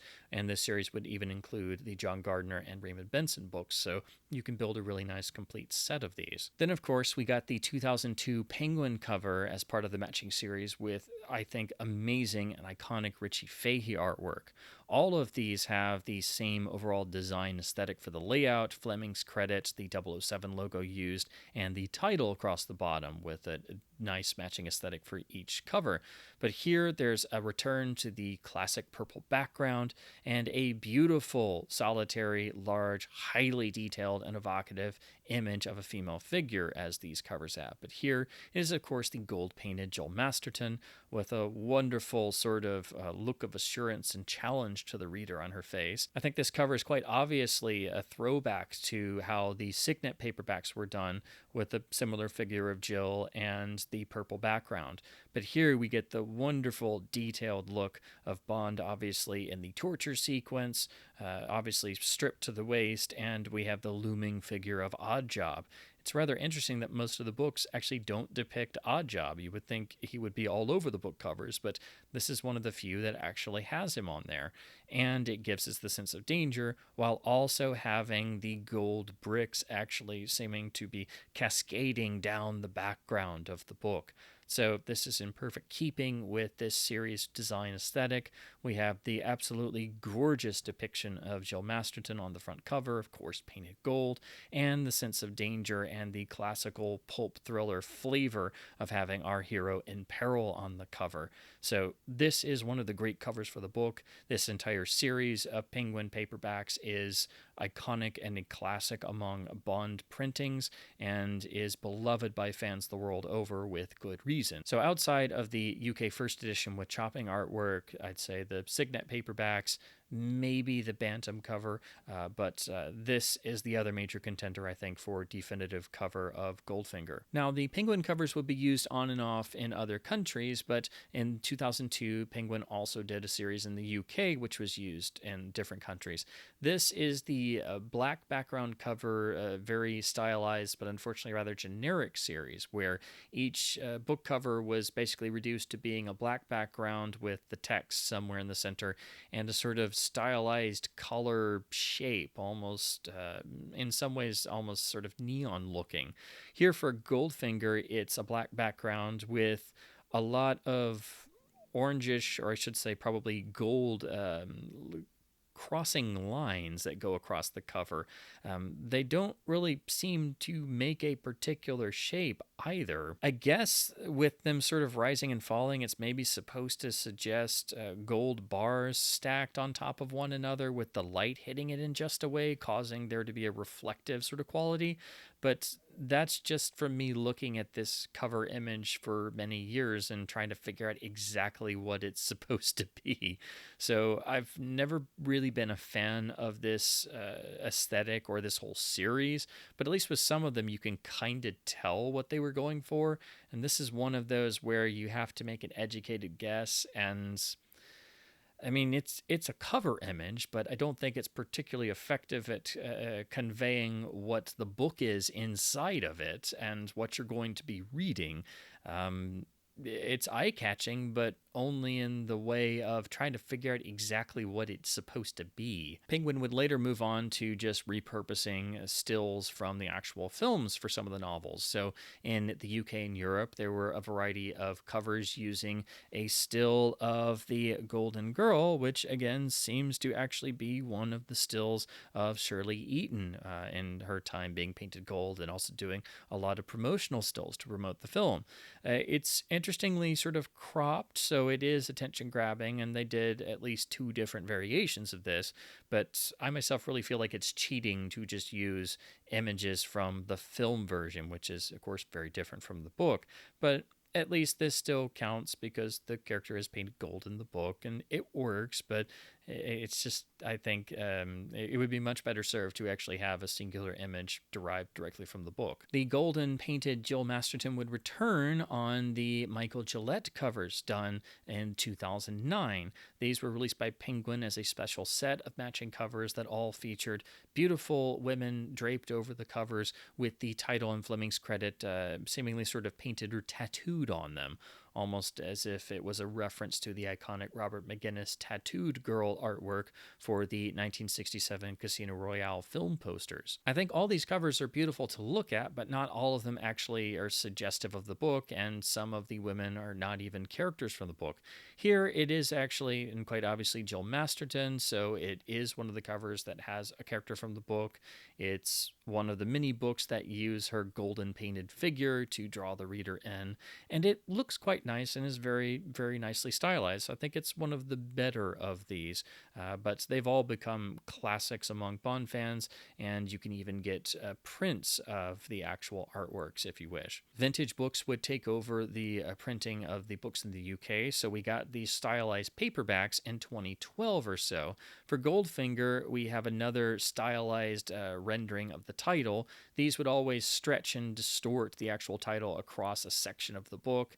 And so it's a particular aesthetic. I don't think it necessarily works for James Bond, but it's good enough. I think it's one of the better of these, and it has the addition of the bullet holes across the actual text. So it's at least got something else going on, as otherwise the rest of the cover is a plain black background, and with the letters being kind of small, it's basically a lot of dead space. So I think the covers in this vintage series are very hit or miss, but I think of them, this one takes the aesthetic and does it quite well. So I think it's one of the better of these. The same cannot be said for the later vintage line from around the same time period that pops up at different times, that basically takes what looks like images out of stock services maybe, and mixes them together with a black and white aesthetic, and it looks like a Photoshop job, because you have a solitary figure, supposedly Bond, I guess, in front of some sort of building or at a locale, and here it's what looks like Bond in front of, I suppose it's the Bank of England maybe, but it just looks really plain. It looks like the images of figure and locale or location were very much photoshopped together. And then we have the title and Fleming's credit up on the top with the sort of 007 in the background floating in the sky. And the only thing that distinguishes these covers is the "There is only one Bond" tagline. That's a fine tagline for hype, but you don't really put that at the top of the cover, and for a cover that's this generic, it doesn't really make somebody want to pick up and read this book who hasn't before, because if it didn't have the iconography of the title at the top and the 007 logo, you could use this cover image for almost any book and make it work. It's just incredibly generic and uninspired, and the covers they did in this series, I think, all reflect this. They all look like Photoshop mock-ups. In 2012 or so, we also got the Thomas and Mercer paperbacks here in the US, also sold in other countries. These all had a matching black, white, and red aesthetic, and again used a variety of shapes to sort of, I guess, suggest the book, and some of them are better than that than others. This one, of course, like they all do, have the 007 logo be a red circle tucked in somewhere, but it's done in some non-symmetrical black and white lines with the Goldfinger title in red sort of sprinkled across the bottom. I really don't know what this cover is supposed to suggest. Maybe gold bars side by side? I really don't know. It does not suggest the Goldfinger novel. It doesn't have a sense of adventure or danger or anything exotic or even a beautiful woman. There's nothing to suggest the book. If you took the 007 logo off and you took the title and Fleming off, this would just be an image of black and white bars on a white background. So I really don't know what they were doing with this particular cover. Again, this series is very hit or miss. The printings were fine, but the artwork has never been a favorite of mine. And this is one of the covers where I'm left really scratching my head as to figure out exactly what they were doing here, because this is not what I would choose for the cover of a printing of Goldfinger.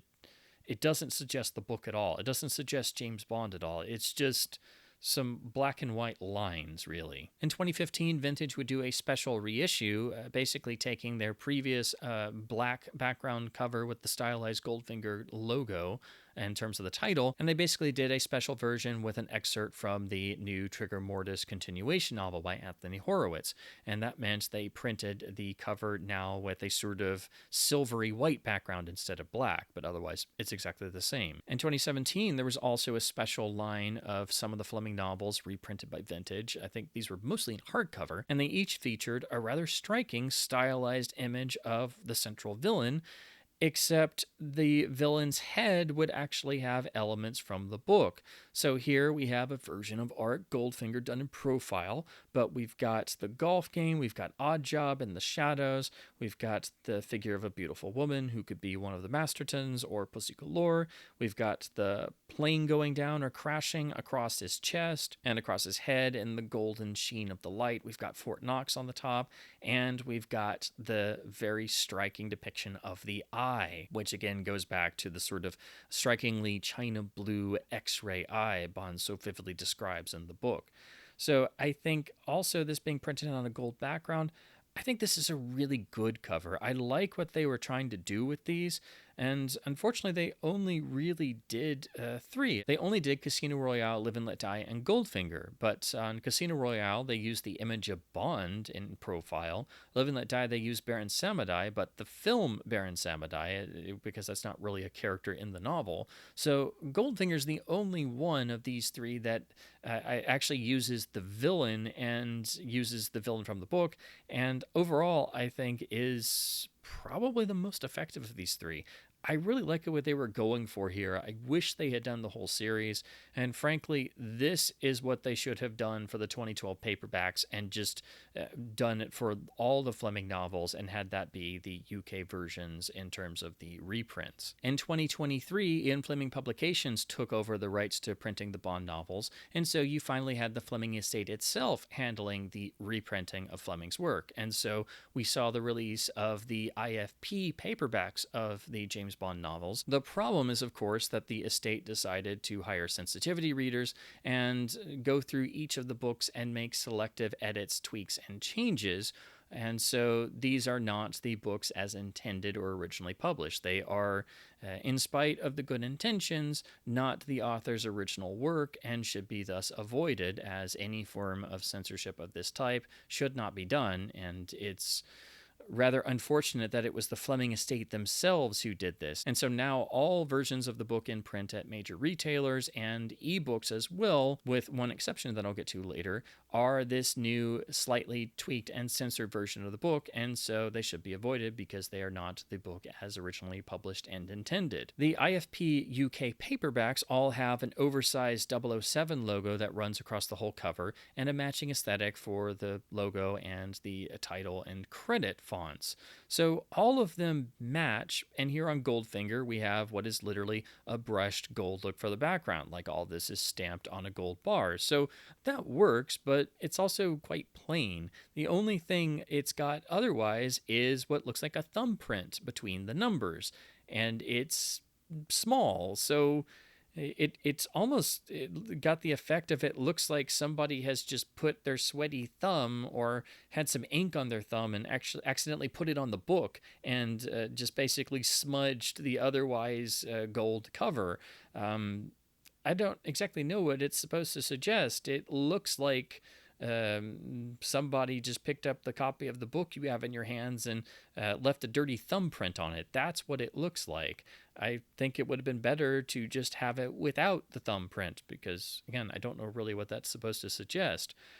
It's a very plain cover overall. It's fine. I think it works, and I think it does suggest the book, but it's also rather plain and uninspired in a way. However, that's nothing compared to the US edition from HarperCollins, which is a part of the most uninspired and worst cover design for the entire James Bond series that they've ever seen. It is without a doubt the worst cover for the Goldfinger novel of any printing anywhere in the world in the entire book's printing history. These US editions also carry the terrible censored versions of the novels, even though those changes may be slight, and IFP claims that some books weren't really changed at all. They just never told us what these changes were or what exactly they did. You just have to buy the new censored version and hope for the best and look at it yourself. That's why these should be avoided.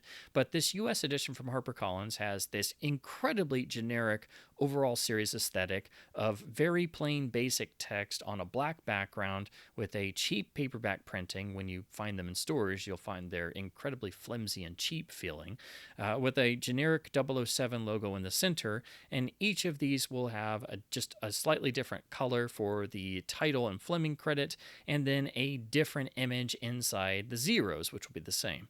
However, these are all stock images, and they've even been proven to be stock images because you can actually go on Shutterstock and actually find these exact images and pay to use them yourself. So these covers were done with zero effort whatsoever. This is a stock image of some gold bars in the zeros.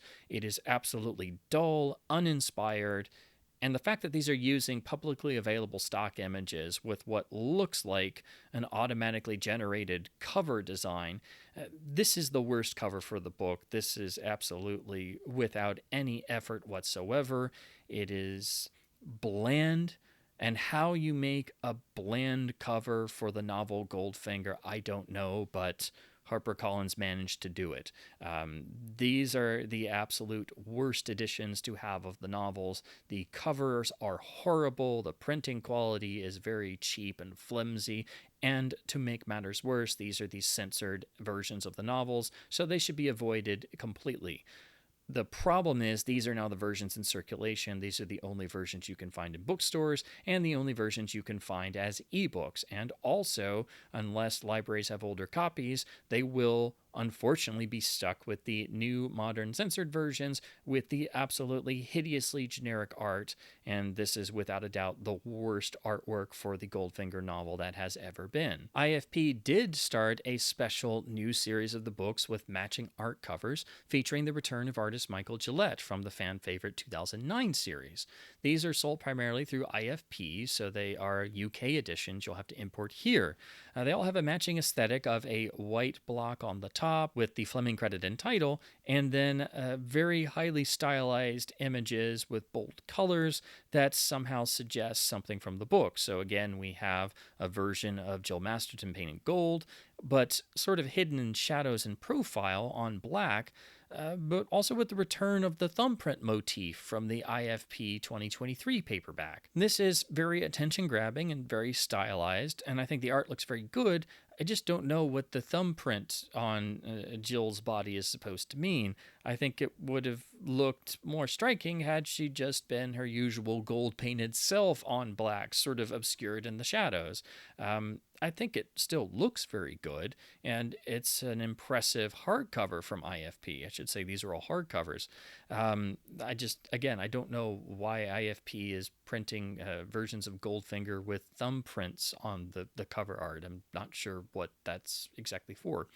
The issue here is, of course, when these were announced, fans were excited that there would be new hardcovers, but it was hoped for that these would be the original text, that they wouldn't be the censored and altered versions again. It was never expressly said what these were going to be, but eventually it was confirmed, basically by a bunch of fans asking time and time again, that IFP basically finally said somewhere that, yes, these are the edited censored versions. So these are to be avoided. The only reason you want to pick these up is if you're a big fan of Michael Gillette's art and you want a matching set of them. It's rather pricey to get all of these, but I really don't see the point to these because these are, again, the censored, altered versions of the books, and so they should be avoided, and I think all fans should boycott every printing of these censored, changed versions of the books. However, if you want a current, brand new edition of the book with the original text, there is one option, and that is the beautiful limited edition from the Folio Society, which, of course, is the premium, expensive option with beautiful slipcase and gorgeous illustrations by the artist Faye Dalton as part of the matching set of books the Folio Society has done for the Fleming novels. These are, of course, out of the price range for most Bond fans, but it remains the only in-print version still available in 2025 of the original text. And if you have disposable income, or you're wanting to treat yourself as a Bond fan, or you're looking for a great gift for the Bond fan in your life, these Folio Society editions are gorgeously made. Of course, limited in number. They all come with lovely exclusive slipcovers. They form a lovely matching set on your shelf, but they have the wonderful illustrations first for the cover and then interspersed throughout with beautiful quality rendering scenes directly from the book. Now, to briefly talk about editions in my own collection, I have a variety of different ones. I have the wonderful Signet paperback movie tie-in from 1964, which again features the Golden Girl aesthetic, but what I love about this so much is that it's clearly a new image that Signet actually custom made for this release. You've got the classic James Bond thriller on the side, nicely done in gray, and then the white text with the sort of teal text under it. All of it doesn't detract from the singular image and the black background. Obviously, we've got the little file photo of the classic Connery image and the mention of the film, but in spite of the rest of the cover being sort of dead space, it looks really fantastic. And the best part is that it continues on the rear. This could have easily been printed as a hardcover on a deluxe dust jacket, and what makes it truly great is that it has a full wraparound effect. And as I mentioned before, rather cheekily, the image of what's supposed to be Jill's rear end painted gold is broken up by the actual spine of the book. And I just love that touch because it reflects what the film posters did. It just has a funny edge to it because you know they had to worry about that self-imposed censorship, and somebody decided to just place it right where the spine was going to go. Of course, we have the classic red-edged pages of the Signet paperbacks, and inside is exactly what you find in the other Signet editions with the classic layout and font, and retaining the act breaks of happenstance, coincidence, and enemy action. I've also got a copy of the UK mid-60s Pan edition, this with Goldfinger's Rolls-Royce, although again, I'm still kind of in the dark about what the background is supposed to suggest. We have the Pan spine, and the rear with the iconic layout with a lovely photo of Fleming and the original classic 007 gun logo. Here is my copy of the US Bantam edition with the outstanding artwork that's so highly detailed. I mean, this just looks incredible, but of course you'd never have this on a book today because the depiction of partial nudity is there. But this is really, I think, a piece of fine art. It is just absolutely glorious to look at just the level of detail and the intensity of the image. It's, of course, just unfortunately only a portion of the book, but I love the sort of almost wood grain or cherry brown look of the background it's on. Here is the spine. Then the rear just has the earlier version of the 007 gun symbol. That was the basically the 1960s variant for the films. Now, this is my copy of the US paperback from the mid-80s. This is the later printing by Charter, and this is special because this was actually the first Bond novel I actually purchased. This was the version I first read, so this is the actual copy that I read of my first James Bond novel. It's, of course, the worse for wear. The spine's pretty worn, and it had this black marker X where I bought it at a library book sale, but this is still my most cherished copy because it's the one I've had all through the years. We, of course, have the design of these, which was done to match the John Gardner paperbacks of the 80s, and the standardized rear cover. I still really love the Bond silhouette pose used on this particular book. I think it's the strongest pose of these, which you can see further evidence of on the other covers depicted. It should also be said about these that they were reset in an easier to read typeface, so these are still really nice to pick up and read because, like the John Gardner books at this time, the actual font is really easy on the eyes. The books are, of course, a little bit thicker because of that compared to the vintage paperbacks of the 60s and 70s, but if you're looking to build a complete set of nice, easy to read editions of Fleming in paperback, you can get most of these and have a nice set. It's just that not all the books were available here, and some are quite difficult to obtain. So building a complete set of the Charter Berkley US paperbacks is actually quite difficult. I think Moonraker is still the hardest to find of all of them. This is my copy of the Classic Library MJF hardcover edition with, again, the really stylized artwork that looks even better in person, and the color is just really bold and jumps off. And again, I know I keep harping on about this, but I just find it funny that this is the one time anybody was brave enough to depict Jill Masterton's lovely golden rear end. And I love that it's framed as what the eye is drawn to, because that's what Bond is shocked by. It's why I can forgive this being a cover with an image depicting a moment from the film as opposed to the book, because this is the one time we got that. The spine wraps around with the same color aesthetic, but unfortunately the rear is the typical generic rear cover that all of these in this series have. But still, it's a really attention-grabbing cover image and why I like this series of books so much. The actual hardcover is nice because it's nicely done, nicely bound, and a nice eye-catching mixture of red and yellow, with the stamped same title aesthetic with the James Bond Classic Library, like all of these do. So these are really nice additions to have if you're in the US and you're looking for a hardcover set of the books.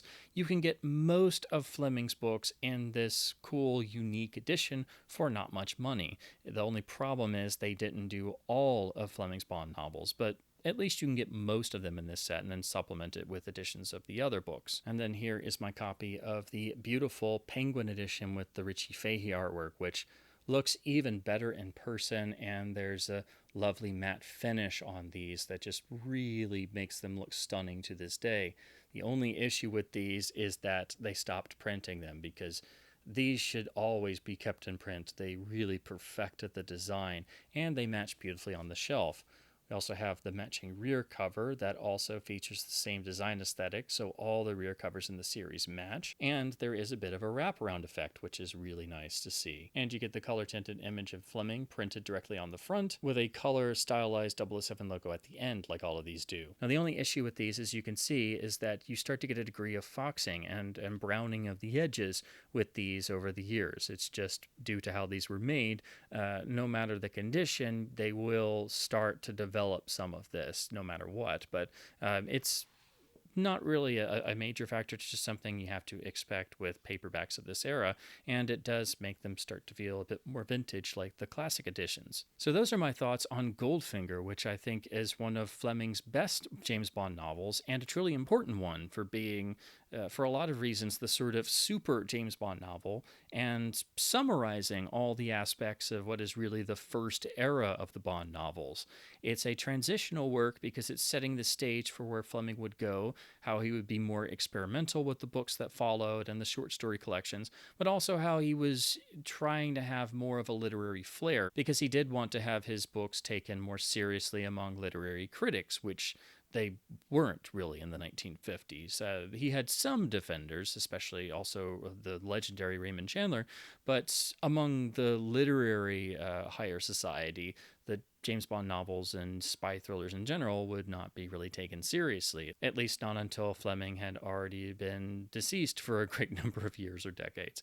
So I think now the novels are taken far more seriously and at least appreciated in the way that they should be, as opposed to their original release eras. But I think Goldfinger should be looked at for all the reasons I've highlighted, and how it stands apart as a transitional work and a significantly longer book that is setting the stage for the books to follow and marks the sort of shift and transition point in styles while continuing the adventure flavor of the past books. It definitely builds upon and includes many connections to all the other books, so it is best to read the Bond novels in chronological order. But it is the most rewarding for Bond's Bond's character introspection in terms of, I think it's the book where you learn the absolute most about who Bond is as a character, because we get to spend the most time in his head. And again, if I wanted to suggest a single Bond novel for someone to pick up and read who had never read one of the books before and wanted the full experience of the literary James Bond, I would probably suggest that they read Goldfinger. It will give them the entire Bond experience of the book Bond world, and it's also special for me as it was the first Bond novel I ever read. So I reread Goldfinger more as a kid because it was the first book I had and the first full literary Bond experience I was able to dive into. So it's the book that I've pored over the most because it's simply been in my life the longest. So when I'm ranking the novels, it still is one of my favorites. I think it is a beautifully written book. It does unfortunately have some dated elements that crop up, and most of all, it has some issues in the final villain plot that do hurt its credibility, but the writing is so good and the flow of the narrative is so good that the reader can gloss over those. They only become more apparent when you reread the book over the years. I still think it is one of Fleming's best novels. It is perhaps not the greatest due to some of these quirks and issues, but it is still definitely a unique work in the James Bond canon for its character introspection and its greater length and its transitional point in Fleming's James Bond styles. So as always, I hope my babblings about the world of the literary James Bond and the works of Fleming have been at least somewhat fun and informative. If you've read and enjoyed Goldfinger over the years and, like me, enjoy musing about these bits of James Bond analysis in your daily life, I'd love to hear your thoughts in the comments below, or if you have any particular editions that you're fond of or are working on trying to add to your collection. As always, please do keep supporting your local independent bookstores by hopefully being able to find some lovely vintage James Bond editions to add to your own collection. And until I return with my next video on the For Your Eyes Only short story collection, keep reading print books, keep bonding, and thank you ever so much for watching.